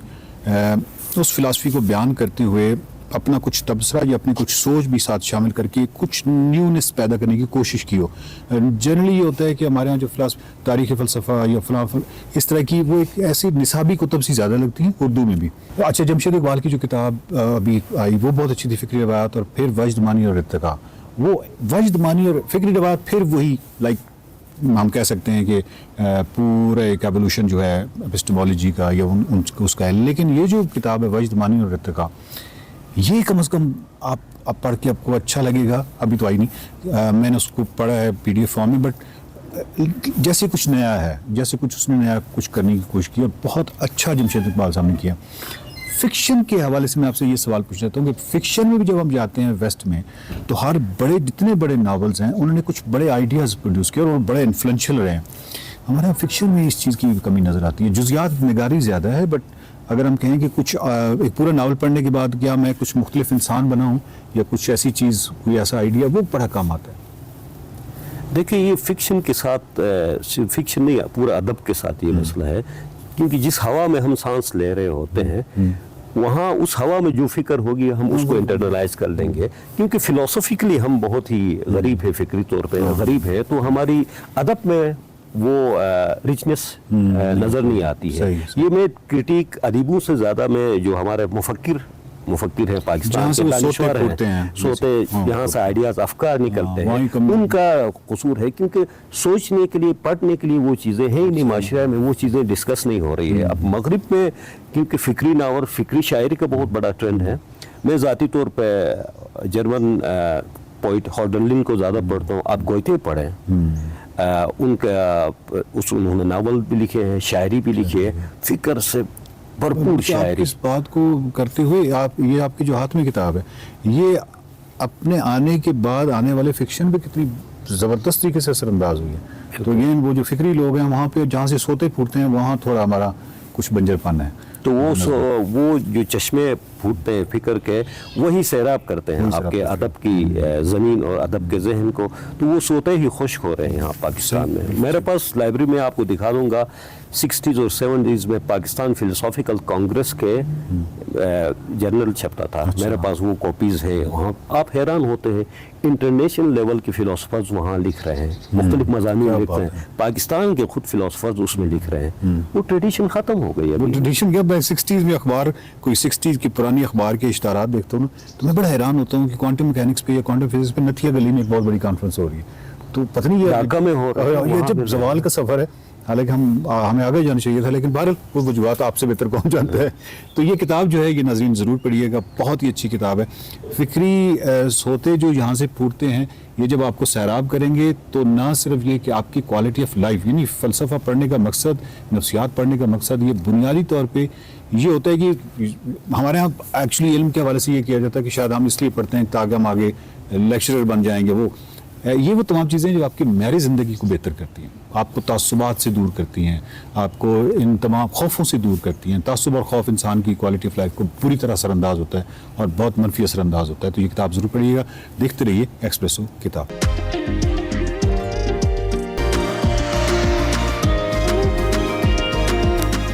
वेलकम बैक टू एक्सप्रेसो। जी ज़रा सियासत के हवाले से बात कर लेते हैं, और आज हम उस सियासत की तो बात करेंगे जो हुकूमत और अपोजिशन की होती है। एक वो सियासत भी है जो हुकूमत ने आवाम के साथ की हुई है इस वक्त, और क्या अजाब में मुब्तला किया हुआ है, ख़ास तौर पर जो सोलर पैनल सारफीन हैं उनको, और जो मूड बना चुके थे कि उन्होंने स्विच करना है सोलर के ऊपर, उनके लिए नेट मीटरिंग ख़त्म कर दी गई है, नेट बिलिंग का सिलसिला शुरू होगा, और फिर यूनिट आप लेंगे कितने का, आपको परचेज कितने का करना पड़ेगा। एक बड़ा मुअम्मा है, इस पर जरा हमने आगे चलकर बात करनी है। और अभी जरा डिस्कस करते हैं पॉलिटिक्स को। चीफ जस्टिस पाकिस्तान याह्या अफरीदी की सरबराही में सुप्रीम कोर्ट के 2 रुकनी बेंच के फैसले की रोशनी में friend of the court barrister Salman Safdar की बिलाखिर बानी पीटीआई के साथ अडियाला जेल में 3.5 घंटे की तवील मुलाकात हुई। मुलाकात के बाद बैरिस्टर सलमान सफदर अडियाला जेल से बाहर निकले। मीडिया से उन्होंने मुख्तसर सी गुफ्तगू की। उन्होंने कहा कि बानी पीटीआई सेहतमंद है। सुप्रीम कोर्ट ऑफ पाकिस्तान के जो ऑर्डर्स थे उन पे मुकम्मल सर मुलाकात होगी है सर? मुलाकात भी हो गई है बिल्कुल। और कितना दौरानिया रहा है? आप देखिए मैं 3 घंटे के बाद 3.5 घंटे के बाद तो जैसे जो सुप्रीम कोर्ट का हुक्म था उसके मुताबिक मुलाकात करवा दी गई है। फुल एक्सेस मिली है सर आपको? जी वो हो गई। सेल तक गए सर आप? चल बाकी बातें अब रिपोर्ट में बताऊंगा। सलमान सफदर की गुफ्तगू आपने सुनी। उधर वजीर आला खैबर पख्तूनख्वा सुहेल आफरीदी ने पेशावर में तकरीब से खिताब करते हुए कहा है कि दबाव, धमकियों और बंद कमरों के फैसलों पर समझौता नहीं करेंगे। अपनी सियासत के लिए किसी के दर पर नहीं जाऊंगा। सूबे और अवाम की बात आई तो कोई शख्स अगर नापसंद भी हुआ तो उसके साथ बैठूंगा। अमन और अमान की सूरत हाल पर मेरी एक मीटिंग शहबाज शरीफ साहब से भी हो चुकी है। एपेक्स कमेटी की मीटिंग भी मैं बुला चुका हूं। मैं कभी भी अपनी जात के लिए, अपनी सियासत के लिए किसी के दर पे नहीं जाऊंगा, लेकिन जहां जहां पर मेरे सूबे की आवाम की बात आएगी तो जो शख्स मुझे जितना भी नापसंद हो, आपके हकूक के लिए इंशाअल्लाह ताला मैं उसके साथ बैठूंगा। कोई अगर ये सोचता है कि डरा धमका कर और धमकियों से जो है अपने बंद कमरों के फैसले मुझसे कुछ मनवा लेंगे तो ये इनकी भूल है।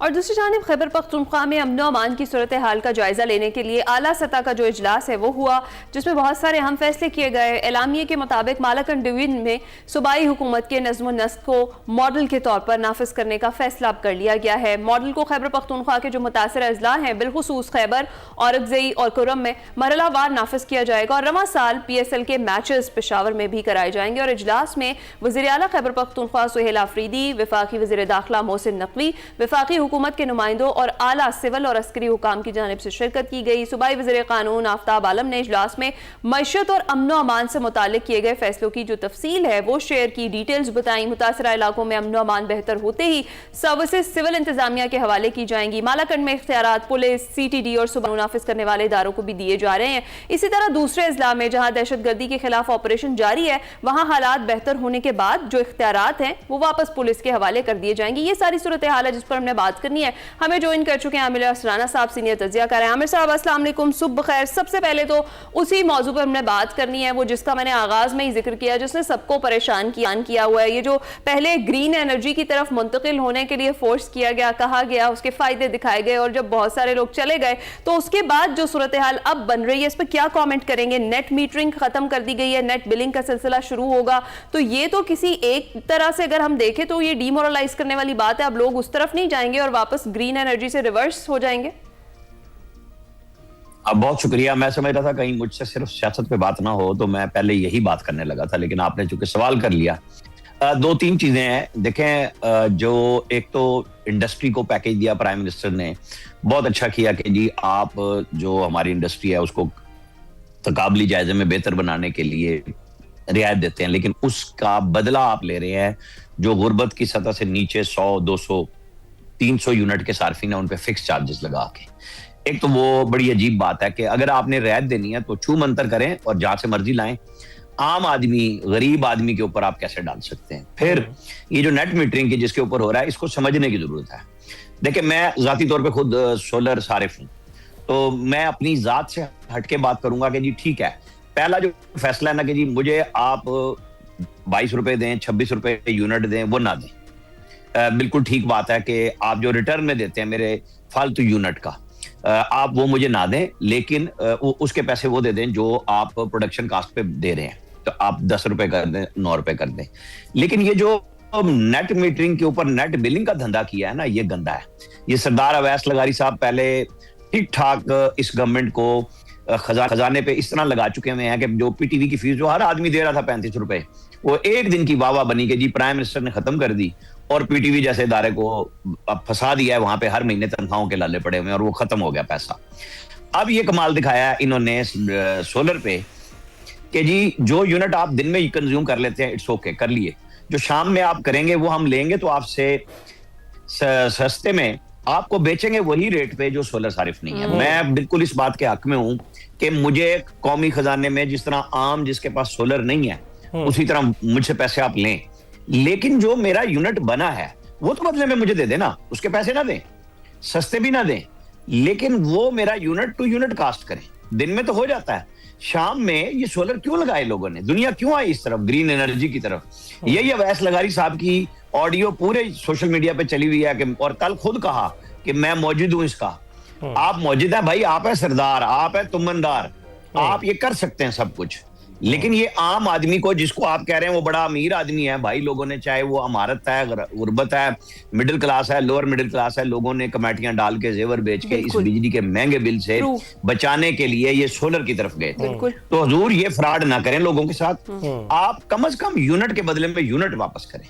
पैसे आप अब चार्ज करें जब हम उससे ज्यादा कोई भी सारे यूज कर रहा है वो आप उतने ले लें, और हमारे यूनिट के बदले में जो पैसे बनते हैं कि आप समझते हैं कि आपने तीसरे महीने देने तो वो उसके रेट कम कर लें, कोई मसला नहीं, लेकिन यूनिट टू यूनिट क्रॉस ना करें, उसको जीरो ना कर दें कि जी मेरे अगर दिन में 100 यूनिट बने हैं और मैंने 50 किए हैं तो वो 50 भी आप ले जाएं और मुझे बेचें भी 50 रुपए में एक यूनिट, ये फ्रॉड है। वो मुझे कम से कम मेरे वो 100 यूनिट तो मुझे दे दें। बिल्कुल। तो आमिर साहब ये भी देखिए ना कि पहले ये कहा जा रहा था कि आप ग्रीन एनर्जी की जानिब जाएं, अब रिवर्स किया जा रहा है और सेनेट में भी इसके हवाले से बड़ी गुफ्तगू हुई है। शेर रहमान साहब आए, शेख फवाद चौधरी साहब आए, बहुत सारे जो हुकूमती जो हलकों में से भी आवाजें आना शुरू हो गई हैं।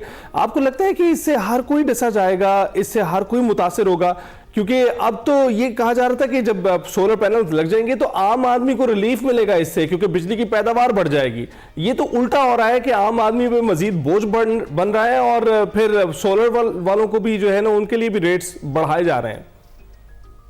ये देखें, इसका फर्क ये होगा कि जो मरियम नवाज पंजाब में अच्छा इमेज बना रही हैं लोगों की सहूलतों के लिए, उसका उलट असर पीएमएलएन पे आएगा, क्योंकि इसमें कोई तखसीस नहीं है कि ये पीएमएलएन का है या ये पीटीआई का है, ये पीपल्स पार्टी का है, ये जमात इस्लामी का है, ये जेयूआई का, कोई फर्क नहीं पड़ता, एमक्यूएम का है, ये सबको डस रहा है और नुकसान सिर्फ इनको होगा। ये प्राइम मिनिस्टर को रिवाइज करना चाहिए। मेरी इत्तला के मुताबिक उन्होंने ठीक ठाक मुखालफत की थी, लेकिन जब वो सर्कुलर डेट का ड्रामा रोया इन्होंने, अवैस लगारी ने, ये वजारत में बैठ के सांपों की तरह सब बैठ गए हैं, भाई बिजली चोरी रोको, आईपीवीज के ऊपर और मुआहदे क्लियर करो, अपने खत्म करो इन चीजों को जो असल में आपसे रोके नहीं जा रहे और मुझे और आपको सबको डस रहे हैं। ये बात समझने की है और ये वापस होने चाहिए। हाँ। और इसके ऊपर सार्फिन को समेत मेरे जैसे जो हम तो लोगों से, मैंने नदीम अफजल चंद ने कल कहा कि मैं कोर्ट जाऊंगा, मैं कहूँ आपको जाना चाहिए, बात ना करें, फौरन जाएं और इस पे स्टे लेना चाहिए कि ये गलत काम गवर्नमेंट करने जा रही है। बिल्कुल दुरुस्त आमिर साहब। वैसे मुझे लगता है कि वो सूरत हाल बन गई है, वो चुटकुले तो आपको याद ही होंगे जब कोई चीज़ महंगी हो जाती थी, चीनी महंगी हो गई है तो 1 चम्मच डाल के चाय पी ले, पत्ती महंगी है तो चाय ही ना पिए, और दालें महंगी हो गई हैं तो चले चिकन सस्ता मिल रहा है वो खा ले। अब मुझे ये लगता है कि आने वाले वक्त में कहीं ऐसा ना हो जाए कि जिसकी छत पर सोलर पैनल लगा हुआ दिखाई दे उसको टैक्स ही लगा दिया जाए किसी किस्म का। ऐसी सूरत हाल बनती हुई तो नहीं देख रहे आप?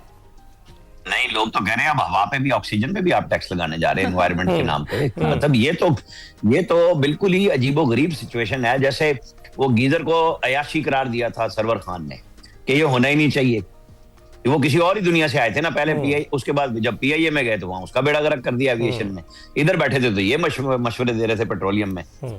इसी तरह के ये हमारे एनर्जी मिनिस्टर है अवैस लगारी, वो बड़े अजीबोगरीब अंदाज से तकरीर कर रहे हैं, भाई मैं मौजूद हूँ इस नेट मीटरिंग का और उसका बेड़ा गर्क भी आप ही कर रहे हैं और गवर्नमेंट का भी कर रहे हैं। बिल्कुल ऐसा ही है। तो आमिर साहब, लालटेन से काम चला लिया जाए फिर, लेकिन तेल तो उसमें भी इस्तेमाल होता है, पैसे तो उसमें भी लगेंगे। वो तेल पहले ही निकला खड़ा है, कहां से लाएंगे? लेकिन आमिर साहब आपकी बात बड़ी दुरुस्त है। एक जानिब जिस तरह से पंजाब में मरियम नवाज साहिबा प्रमोट कर रही हैं ग्रीन एनर्जी को, और जिस तरीके से उन्होंने कहा कि जरूरी है कि माहौल का हम खुद ख्याल रखें, और उस पर फिर ये एक अलग हुकूमत ये वाली पॉलिसी ले आई है जिसके ऊपर तनकीद हो रही है, सेनेट में तनकीद हुई है, आवाम बेहाल है, तो डेफिनेटली इसका नुकसान होने वाला है पाकिस्तान मुस्लिम लीग नून को।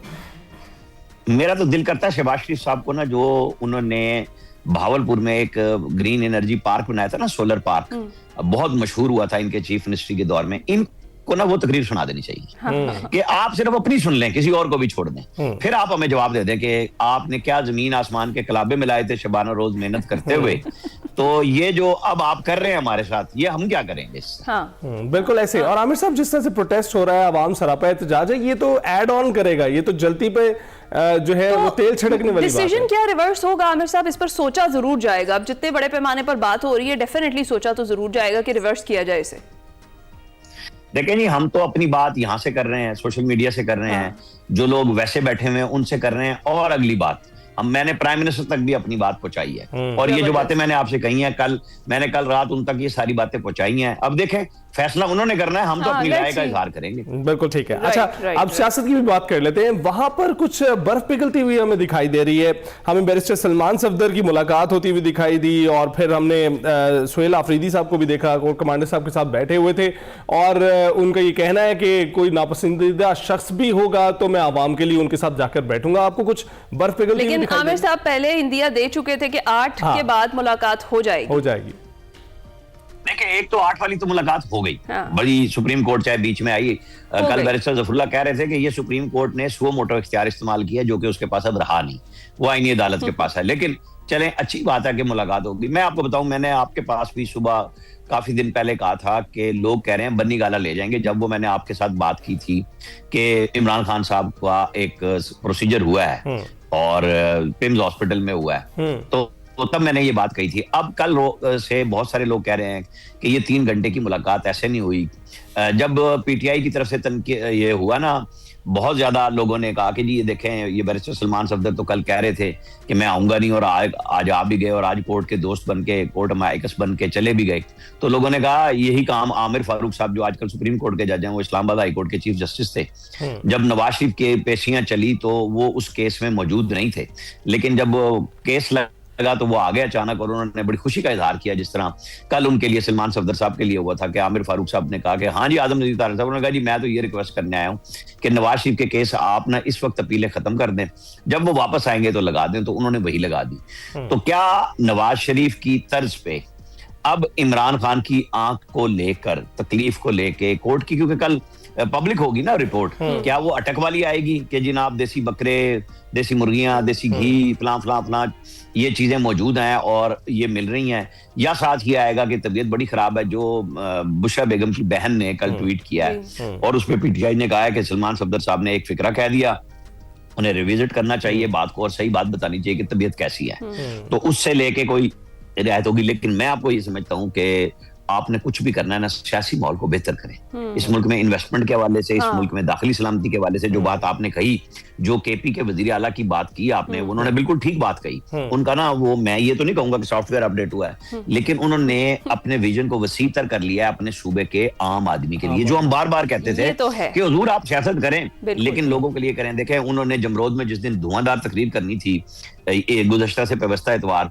उन्होंने कहा था मैं बहुत इंकशाफ करूंगा, तो उन्होंने इंकशाफ ये किया कि मुझे प्राइम मिनिस्टर ने दावत दी है और मैं कल उनसे मिलने जा रहा हूँ। वो आ गए। उसके बाद उन्होंने एपेक्स कमेटी भी बुला ली, वो शहीद कैप्टन के जनाजे में भी चले गए।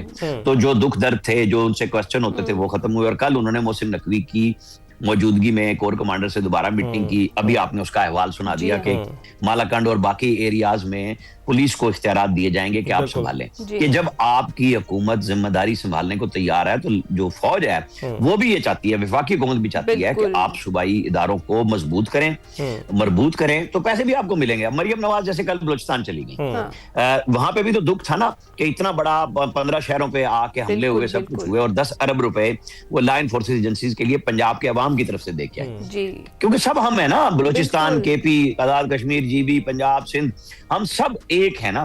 तो ये सबका दुख दर्द है कि अगर एक चीफ मिनिस्टर समझता है कि वो नापसंदीदा लोगों के साथ मिलेगा, तो दूसरी चीफ मिनिस्टर गई है कि मैं दूसरे सूबे में जहां लॉ एंड ऑर्डर का इशू है, मैं 10 अरब रुपए दे आऊं कि हाँ जी हम आपके साथ खड़े हैं। पंजाब अगर बसंत मना सकता है तो पंजाब दुख दर्द में भी शरीक हो सकता है। मेरे ख्याल में ये एक बड़ा अच्छा जेस्चर हुआ है, और यही चाहिए इस पाकिस्तान को। जो मैं इमरान खान की बात कर रहा था कि उनको भी अगर सियासी तौर पे रियायत मिलती और वो जवाबन वो काम नहीं करते जो डॉक्टर उज़मा के ट्वीट के साथ बहुत ज्यादा 2 दिसंबर को शुरू हुआ था, वो वापसी होती है, तो फिर ठीक है ना, सियासत करें, सियासी अंदाज से करें। अच्छा, तो आमिर साहब एक और भी मुलाकात का चर्चा है, ऑपोजिशन लीडर महमूद अचकज़ई की मुलाकात का कहा जा रहा है कि शायद शहबाज शरीफ से उनकी मुलाकात होगी और फिर ये मुलाकात मेजर रोल प्ले करेगी इस कशीदगी को शायद कम करने के लिए, सूरत हाल को बेहतरी की तरफ लेकर जाने के लिए। तो क्या जो ये दूरियां हैं या जो बर्फ है इसको पिघलाने में मददगार साबित होगी ये मुलाकात अगर हो जाती है, और खासतौर पर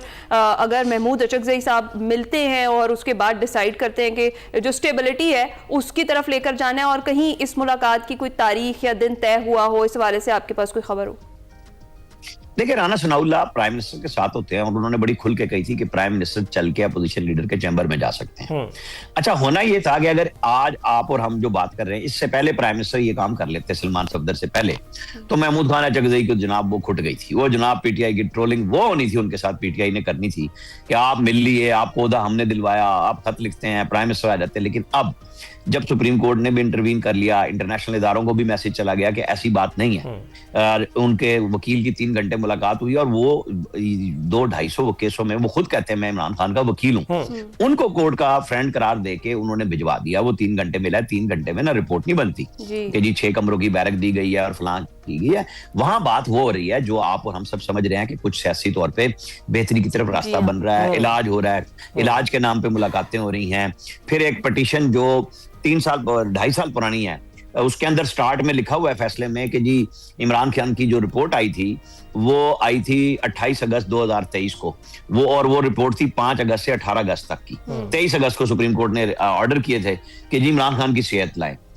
उस दरखास्त के ऊपर 2.5 साल के बाद एक नया फैसला आना, ये बजाहिर नॉर्मल नहीं है। जहां हाईकोर्ट उनकी अपील नहीं सुनती, वहां सुप्रीम कोर्ट ये काम कर दे और उसके ऊपर सुओ मोटो का इख्तियार भी इस्तेमाल हो जाए बगैर कहे, तो ये नॉर्मल चीजें नहीं है। ये पाकिस्तान के हवाले से मेरा ख्याल है दोनों तरफ से गुफ्तगू हुई है, उसी के नतीजे में महमूद खान अचकज़ई ने प्राइम मिनिस्टर को खत भी लिखा है, और आप और हम शायद देखें कि किसी भी वक्त प्राइम मिनिस्टर असेंबली में आए और चैम्बर में भी चले जाए महमूद खान अचकज़ई के पास, या असेंबली में बैठे हुए हाथ मिलाएं और कहें कि आ जाएं, चाय पीते हैं, बैठते हैं, ऐसा हो जाए। हमें वैसे आवाम तो इसी चीज का इंतजार कर रही होगी कि कम से कम हालात जो है वो स्टेबिलिटी की तरफ जाए। बहुत बहुत शुक्रिया आपका। और हम देख ही रहे हैं कि मुलाकातें ही नहीं हो रही, मीटिंग्स में ही नहीं बैठा जा रहा, बल्कि पीएसएल के मैचेस भी हो रहे हैं जो बानी पीटीआई के नाम पर हैं। तो ये बर्फ पिघलती हुई कुछ दिखाई दे रही है, उम्मीद करते हैं कि कुछ बेहतरी ही हो।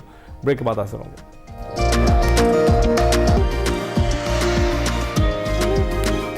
वेलकम बैक जनाब। 7 साल के तवील इंतजार के बाद पाकिस्तान एक बार फिर प्रो हॉकी लीग के मैदान में उतर चुका है। कौमी टीम ने पहले राउंड में अर्जेंटीना और हॉलैंड के खिलाफ 2-2 मैचेस खेले, अगरचे फतेह हासिल नहीं हो सकी, मगर टीम ने आलमी मयार की हॉकी खेलने का भरपूर तजुर्बा हासिल किया है। दूसरे मरहले के पहले मैच में हुबार्ट में ऑस्ट्रेलिया ने एक के बाद पाकिस्तान को 3 के मुकाबले में 2 गोल से शिकस्त दी, जहां एक मुतनाज़ा पेनल्टी स्ट्रोक पर फैसला कुन गोल हुआ। और इस मैच में पाकिस्तानी गोलकीपर अली रजा ने शानदार कारकर्दगी दिखाते हुए कई जो यकीनी गोल थे उनको नाकाम बनाया।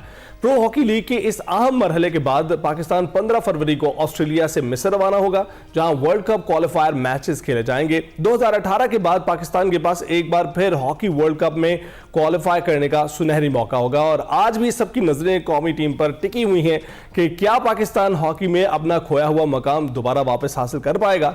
इसी पर हमने बात करनी है, और बात करने के लिए तारिक हुसैन बुगटी, सदर पाकिस्तान हॉकी फेडरेशन, हमारे साथ मौजूद हैं। बहुत बहुत शुक्रिया तारिक साहब हमें ज्वाइन करने के लिए। कैसे आप? बहुत मेहरबानी, अल्लाह का एहसान, बहुत मेहरबानी आपने यहाँ बुलाया। देखिए, पहले तो हॉकी फेडरेशन को अंडरस्टैंड करने की ज़रूरत है कि हॉकी फेडरेशन में फंड्स अवेलेबल कितने होते हैं पर एनम। That was just 35 lakh from the government of Pakistan. From last 3 years we are, even though we are not getting 35 lakhs from the government of Pakistan. लेकिन इसमें जो हमें सपोर्ट मिली है, जब से मैं आया हूँ, field marshal general Asim Munir साहब की तरफ से हमें सपोर्ट मिली, और दूसरा ख़ास तौर पे गवर्नमेंट ऑफ बलूचिस्तान, जहाँ मीर सरफराज बुगटी साहब बैठे हैं, वज़ीर आला बलूचिस्तान, उन्होंने तकरीबन इस वक्त तक हमें 15 करोड़ रुपए हॉकी के लिए अपने बजट से निकाल के हमारे वाले किए कि हम पाकिस्तान हॉकी को प्रमोट कर सकें, उसका खोया हुआ जो मुकाम है वहाँ तक इसको पहुँचा सकें। अल्हम्दुलिल्लाह ये टीम बिल्कुल ज़मीन पोज हो गई थी, एक दफा अब दोबारा नजर आनी और शुरू इसका होगी। रिवाइवल बहुत ज़्यादा ज़रूरी भी है तारिक साहब, लेकिन एक और चीज़ भी है, अनफॉर्चुनेट सी चीज़ है, वो ये कि जो हमारी कौमी हॉकी टीम है इसकी परफॉर्मेंस पर तारीफ कम की जाती है, लेकिन इतना कम बजट होने के बावजूद जब वो टीम जिस तरह भी परफॉर्म कर रही है तनकीद ज़्यादा की जाती है। इसकी वजह क्या समझते देखिए हैं? मैडम, उसकी वजह यह है कि as a nation we are negative thinker and we would like to listen the negativity. देखिए हम पॉजिटिव चीज़ ना तो देखना पसंद करते हैं ना बताना गवारा करते हैं। अब पाकिस्तान एज अ नेशन इतना बुरा नेशन नहीं है। We have got everything in this country, सोने की चिड़िया है।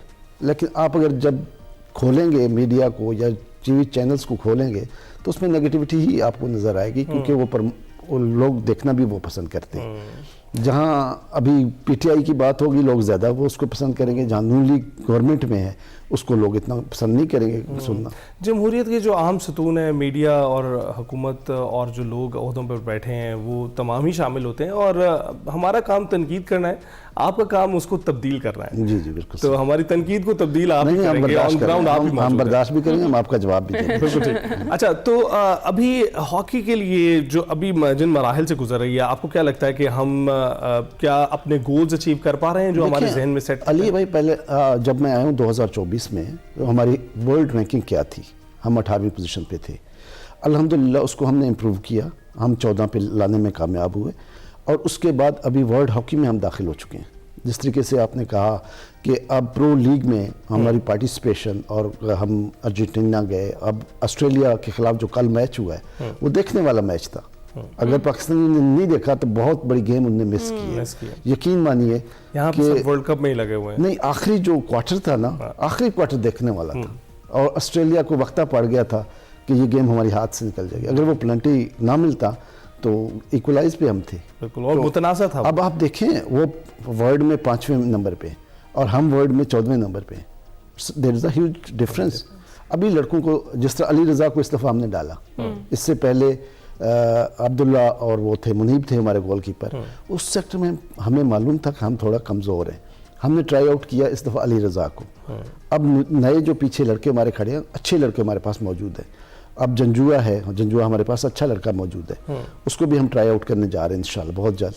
तो अल्लाह से मुझे उम्मीद है, जिस तरीके से अब हम मिस्र में जा रहे हैं मार्च में जा रहे हैं, और मार्च में इंशाल्लाह आपको अच्छी खबरें आनी शुरू होंगी। हम वर्ल्ड कप के लिए इंशाल्लाह क्वालिफाई करेंगे। अब प्रो लीग का जहाँ तक है, मैं वज़ीर आज़म मियाँ शहबाज शरीफ साहब का शुक्रगुजार हूँ कि उन्हें 25 करोड़ प्रो लीग के लिए मुख्तस किए थे, और वो बाकायदा रिलीज़ भी किए थे। वो हम फेडरेशन ने उठाए नहीं, हमने कहा हमें नहीं चाहिए, ये ऑर्गेनाइज करेगा, मैनेज करेगा पाकिस्तान स्पोर्ट्स बोर्ड। वो फंड सारा पाकिस्तान स्पोर्ट्स बोर्ड के पास है। अच्छा, तो वैसे हमने ये भी ऑब्जर्व किया है कि पाकिस्तान स्पोर्ट्स बोर्ड और फेडरेशन में थोड़ी सी वो सास बहू वाली लड़ाई जो है ना वो चलती रहती है।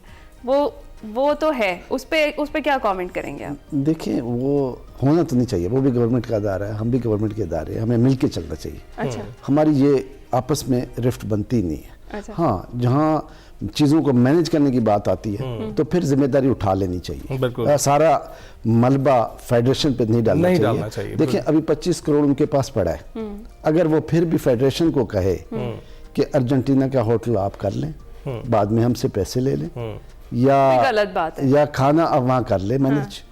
देखिए, हमें तो हॉकी करानी और मैं इसमें सबसे ज़्यादा जो वर्ल्ड हॉकी के जो प्रेसिडेंट हैं तैयब इकराम साहब, he has done a wonderful job, और अच्छा, उनके किरदार पर भी उन्होंने हमें बड़ा सपोर्ट किया। उनके किरदार पर भी बात करेंगे, लेकिन बुक्टी साहब अभी वक्त हुआ एक ब्रेक के बाद हाजिर होंगे और फिर गुफ्तगू शुरू करेंगे।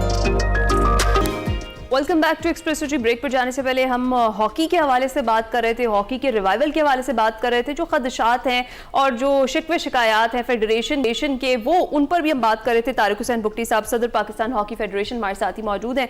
सर, बात कर रहे थे परफॉर्मेंस की, और फिर उसके बाद हम ये भी बात कर रहे थे कि विक्ट्री हर कोई चाहता है, लेकिन विक्ट्री के लिए इन्वेस्ट करना पड़ता है अपने प्लेयर्स के अंदर, अपनी गेम के अंदर। जो आपने बताया कि जिस तरीके से बजट का मामला रहता है वो दुरुस्त है आपका शिकवा, जो हुकूमत का किरदार है, जिस तरह से जो बजट है उसके बाद इशू भी किया गया। आपको क्या लगता है कि इस वक्त हम किस मकाम पर खड़े हैं और आगे जाने के लिए मुश्तरका काविशों की कितनी ज़्यादा ज़रूरत है? देखिए, पहले तो फेडरेशन को अपने पाँव पे खड़ा होना चाहिए। ठीक है। लाइक फेडरेशन के पास एसेट्स होंगे, तो फेडरेशन रेवेन्यू जनरेट कर सकेगा और हॉकी को आगे चला सकेगा, जिसके लिए हमने पाकिस्तान हॉकी बोर्ड बनाने का तमाम ओलंपियन के साथ बैठ के हमने ये मशावरत की कि इसका आखिर क्या हल होगा। इससे पहले क्या होता था, इससे पहले ये था अट्रैक्शन थी हॉकी में, जॉब्स अपॉर्चुनिटी थी, और PIA बड़ा सपोर्ट कर रही थी कि लोगों का आना जाना और बाहर खेलना। हर स्पोर्ट में PIA यूरोपियन कंट्रीज़ में वो खेल रहे थे, मौके मिल रहे थे इनको, वो सारी चीज़ें ख़त्म हो गई हैं। जब से इमरान खान साहब की हुकूमत आई थी, उन्होंने ये डिपार्टमेंटल स्पोर्ट्स ख़त्म किए। अच्छा। वो ये था कि जिस तरीके से नेशनल बैंक की अपनी टीम होती थी, बाकी वो बैंक्स की अपनी टीम होती थी, रेलवे की अपनी टीम होती थी, वो टीमें ख़त्म हो गई हैं। अब बच्चे अगर खेल रहे हैं, कोई अच्छा बच्चा खेल रहा है, वो किधर जाए, उसको अपॉर्चुनिटीज नजर नहीं, अट्रैक्शन नजर नहीं आ रहा। पहले ये था कि जो बच्चा अच्छा खेल रहा है वो एक डिपार्टमेंट आप ले लेते थे, मैं ले लेता था अपनी टीम में, उसकी जॉब भी होती थी, वो हॉकी भी खेल रहा होता था, उसके लिए आसानी रहती थी। अब ये सारी चीज़ें ख़त्म हो गई। ठीक है।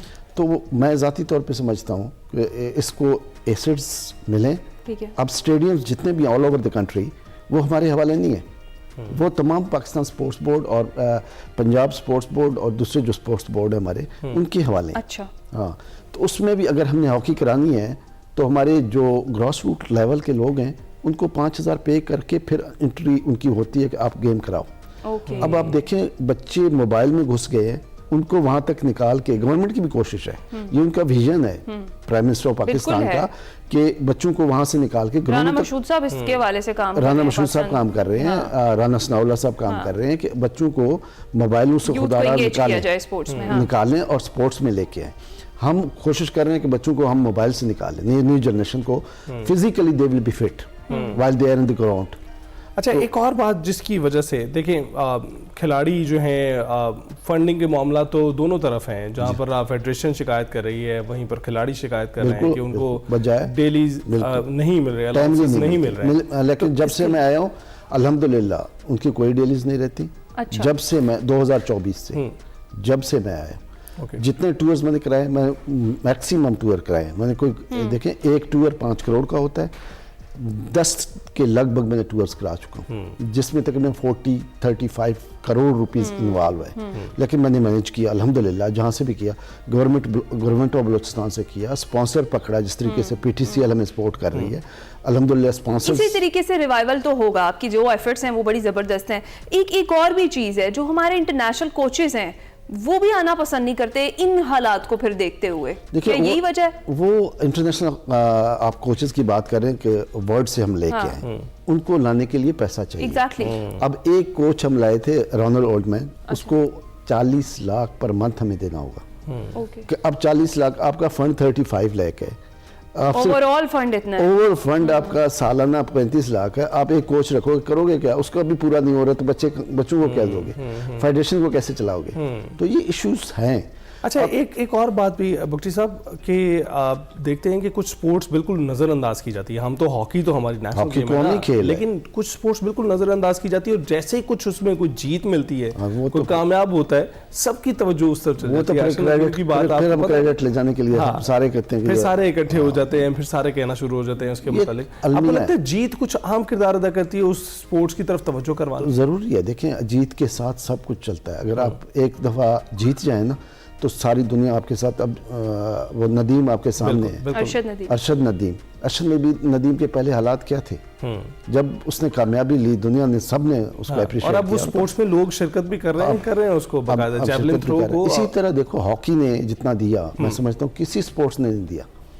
आपको ओलंपिक 4 जिता है, वर्ल्ड कप जिता है, तो जो भी टूर्नामेंट हुआ वहाँ हम टॉप पे हुआ करते थे। अब हम डिक्लाइन में जब गए। इसमें एक और चीज़, इसके नीचे जाने की कहीं एक ये वजह तो नहीं है, हम इंटरनेशनल कोचेस की भी हम बात करें, जो हमारे प्लेयर्स थे जिनका बहुत नाम था, पूरी दुनिया में उनको माना जाता था और जाना जाता था, और जब वो जाते थे हॉकी के लिए तो इधर उधर की टीमें परेशान भी हो जाया करती थी। हमने उनसे फ़ायदा शायद नहीं उठाया, हमने उनसे अपनी नई जनरेशन है उसको मुतारिफ ही नहीं कराया। हमारे पास है, देखें अभी हमने जिनको रखा हुआ था, ताहिर ज़मान साहब, वो बड़ी अच्छी कोचिंग करा रहे हैं। देखिए, एक तो लैंग्वेज बैरियर नहीं है उसमें। अगर हम अंग्रेज कोच लेके आते हैं तो उसमें हमें बड़ा मसला हमारे लिए बनता है। यही चीज मैं कह रही हूं, लैंग्वेज बैरियर भी होगा। इसमें तो पंजाबी में वो अपनी लैंग्वेज में, हम अपने स्टार्स को यूज करें ना इसमें। अब आप देखें, प्रो लीग जहाँ है, वज़ीर आज़म साहब ने 25 करोड़ दिए थे, तो वो स्पोर्ट्स बोर्ड ने इन चीज़ों को मैनेज करना है, चाहे होटल हो, हमें इन्फॉर्म करना है, हमें इन्फॉर्म करना है कि ये होटल FIH के रिकमेंडेड होटल हैं, इनमें से जिस होटल को आपने बुक करना है आप पेमेंट्स भेज दें ताकि टाइमली सारी चीज़ें हो जाएं। अब इंग्लैंड का मैं आपको बताऊं कि जून में होने जा रहा है, इंग्लैंड वालों ने ईमेल अभी से भेजा कि फ़लाँ होटल की कंफर्मेशन आप करें, आप पेमेंट्स भेजें। अब फेडरेशन के पास तो पेमेंट्स नहीं है, पेमेंट्स उनके पास है, मैनेज उन्होंने करना है, ना कि हमने करना है। हम टीम बनाएंगे, मैनेजमेंट बना के उनके हवाले करेंगे, हम कहेंगे ये लें, ये हमारी टीम है, आगे पार्टिसिपेट करा लें। राइट। अच्छा, ये शेलर एज अ ग्रुप तो नहीं असरअंदाज हो रहा खेल पे? हाँ, उनका वो एक फैक्टर है छोटा सा, वो नॉमिनल, इतना ज़्यादा नहीं, मैं नहीं समझता हूँ। देखिए पहले था ये सिंध का अलमिया, अब सिंध ज़्यादा इसमें अफेक्ट हुआ है और हो रहा है। अच्छा, देखिए हमारा एक स्टेडियम है, ईदी स्टेडियम जो कराची में, वो एक साल तक वो उनके कब्जे में रहा, यानी जिनकी आप बात कर रहे हैं, उन्होंने हमारे ऑफिस से पासवर्ड हमारा होता है इंटरनेशनल कॉरेस्पॉन्डेंस के लिए, वो भी चोरी किया था, वो भी ले गए थे। ये कैमा कमेटी में सारी बातें। चलिए, ये छोटी छोटी चीजें आप दुरुस्त फरमा रहे हैं। अब जब हम रिवाइवल की बात करें, हम अच्छी चीज की बात करें, आखिरी पैगाम आपका क्या है? आखिरी पैगाम मेरा ये होगा कि देखिए ये कौमी खेल है और इसमें जान है, मिल के पूरी पाकिस्तानी अवाम और बिजनेस कम्युनिटी और गवर्नमेंट ऑफ पाकिस्तान, ख़ासतौर पे पंजाब गवर्नमेंट को तवज्जो देने की ज़रूरत है मैडम मरियम साहबा को, क्योंकि बच्चे ज़्यादातर मेजॉरिटी जो हमारे प्लेयर्स हैं वो पंजाब के हैं, बलूचिस्तान से एक बच्चा भी नहीं है। मिल के हमें इस पे तवज्जो देने की ज़रूरत है, हमें फाइनेंस करें, हम इंशाल्लाह आपको मायूस नहीं करेंगे। बिल्कुल ठीक है। तारिक बुगटी साहब, बहुत बहुत शुक्रिया हमें ज्वाइन करने के लिए। हॉकी पर बात हो रही और कहा जा रहा है कि जब हम मिलकर चलेंगे, फाइनेंस भी करेंगे, खिलाड़ी भी खेलेंगे, तो फिर से वो मकाम हासिल कर सकते हैं जो कहीं खो दिया हमने। ब्रेक के बाद हासिल होगा।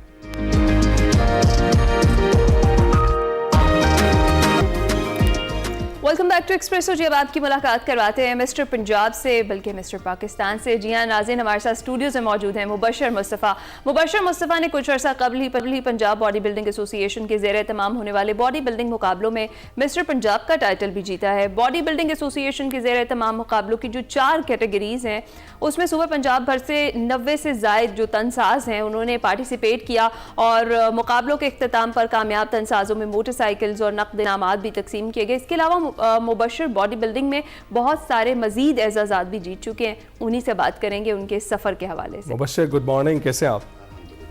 आप अच्छा, ये बताइएगा कि बहुत ही मुश्किल लगता है मुझे लगता है one of the toughest job is to maintain your muscle mass. बिल्कुल। तो आप कितने अरसे से ये कर रहे हैं और जर्नी के बारे में बताइएगा कि आप एक नॉर्मल इंसान से तनसाज कैसे बने? जर्नी इसकी मेरी 15 साल की जर्नी है, 15 साल, ठीक है। ऑन ऑफ चलता रहा, लेकिन 5-7 साल से प्रोफेशनल इस फील्ड में मैं इसको मेंटेन रखने की कोशिश कर रहा हूँ। और लास्ट ईयर मैं मिस्टर लाहौर हुआ हूँ और 2026 में मिस्टर पंजाब रिसेंटली फेब में हुआ हूँ, ठीक है। उसके साथ ही मिस्टर पाकिस्तान का कंपटीशन कम्पीट किया है, उसमें भी अल्हम्दुलिल्लाह मैं ऑल ओवर पाकिस्तान का टाइटल विन किया। तो ये आपने कुछ तय किया होता 2026 मेरा होगा? जी, ये कमिटेड था, ये कमिटमेंट थी मेरी अपने साथ, क्योंकि ये फेडरेशन थी, सूफी कप वालों के ताउन का था। इसमें जो से फैसले थे वो बहुत शफाफ थे और जजमेंट बहुत ज़बरदस्त थी।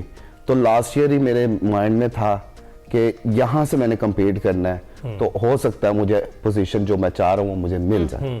इसके लिए फिर मैंने दिन रात अच्छे से मेहनत की है, ठीक है। जिन्होंने देखा, हम आपकी तैयारी की तरफ भी आते हैं। ये बताएं कि आपके क्या जज्बात थे जब मिस्टर पाकिस्तान आप बन गए और जब इतना जबरदस्त मेडल आपको पहनाया गया, क्योंकि इसके ऊपर तो अभी कोई कंपटीशन पाकिस्तान में फिलहाल नहीं है, इंटरनेशनल की तरफ भी हम जाते हैं, लेकिन इस मेडल को पहनने के बाद क्या जज्बात थे आपके? इसके जज्बात ऐसे हैं जो बिल्कुल बयान नहीं हो सकते। टू बी ऑनेस्ट बात करूं तो अभी तो मैं बिल्कुल झूम रहा हूँ, अभी तक होश में नहीं आया, मैं पाँव जमीन पे नहीं है। बस अल्लाह ताला से मेरी ये दुआ होती है कि जो मुझे इज्जत मिली है इसको मैं मेंटेन रख सकूं, हजम कर सकूं इसको, ठीक है। और दूसरा ये है कि नेक्स्ट ईयर जो सा है मेरा कि बाहर में जाऊं, मुझे सपोर्ट की कौन सा ऐसा है चैंपियनशिप या मुकाबला जिसके लिए आप तैयारी कर रहे हैं? एशियन इस एशिया के लिए मैं कम्पीट कर सकूं, वर्ल्ड के लिए कम्पीट कर सकूं।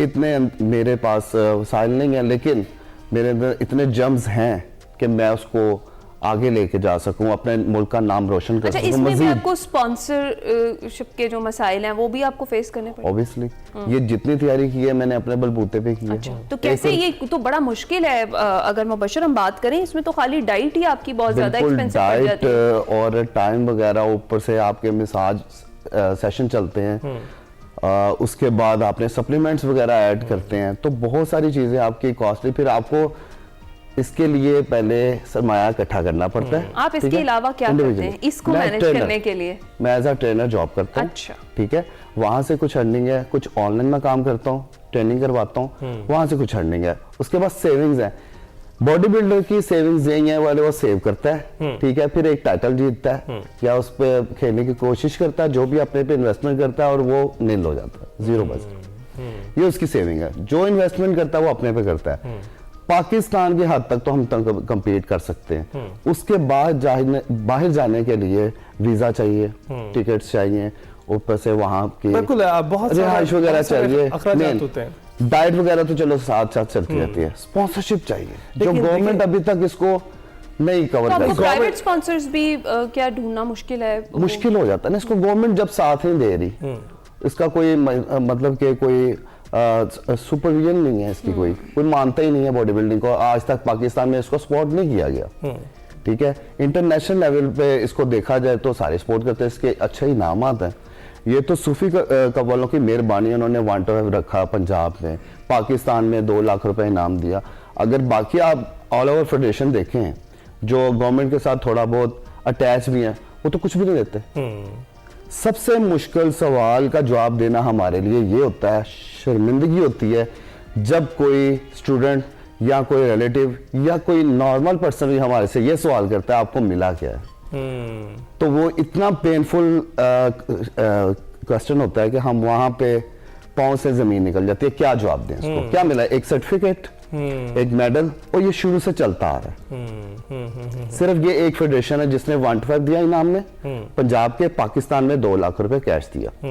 इसके अलावा बाकी चैलेंजर फेडरेशन में जीरो, कुछ भी नहीं। ये शिकवा मुबशर आपका जायज भी है, और हर एथलीट यहाँ पर जो आता है ना, क्योंकि हमारा जो प्लेटफॉर्म एक्सप्रेसो का, हम यहाँ पे तमाम टैलेंट्स को, अपने तमाम हीरोज को बुलाते हैं, सबका शिकवा रहता है ये स्पॉन्सर वाला। लेकिन सबसे अच्छी चीज ये होती है कि आप लोग रुकते नहीं। आपको कोई भी मसला आपके आगे आ जाए तो आप जीत से पीछे नहीं हटते, अपनी कोशिशें जारी रखते हैं। तो मेरा ख्याल है वही चीज है। देखिए जी, आप इतना कुछ अपने आप पे इन्वेस्ट करते हैं, टाइम, घर वालों का टाइम, स्टूडेंट्स भी आपको सपोर्ट कर रहे होते हैं कहीं ना कहीं, तो ये पूरी चेन होती है।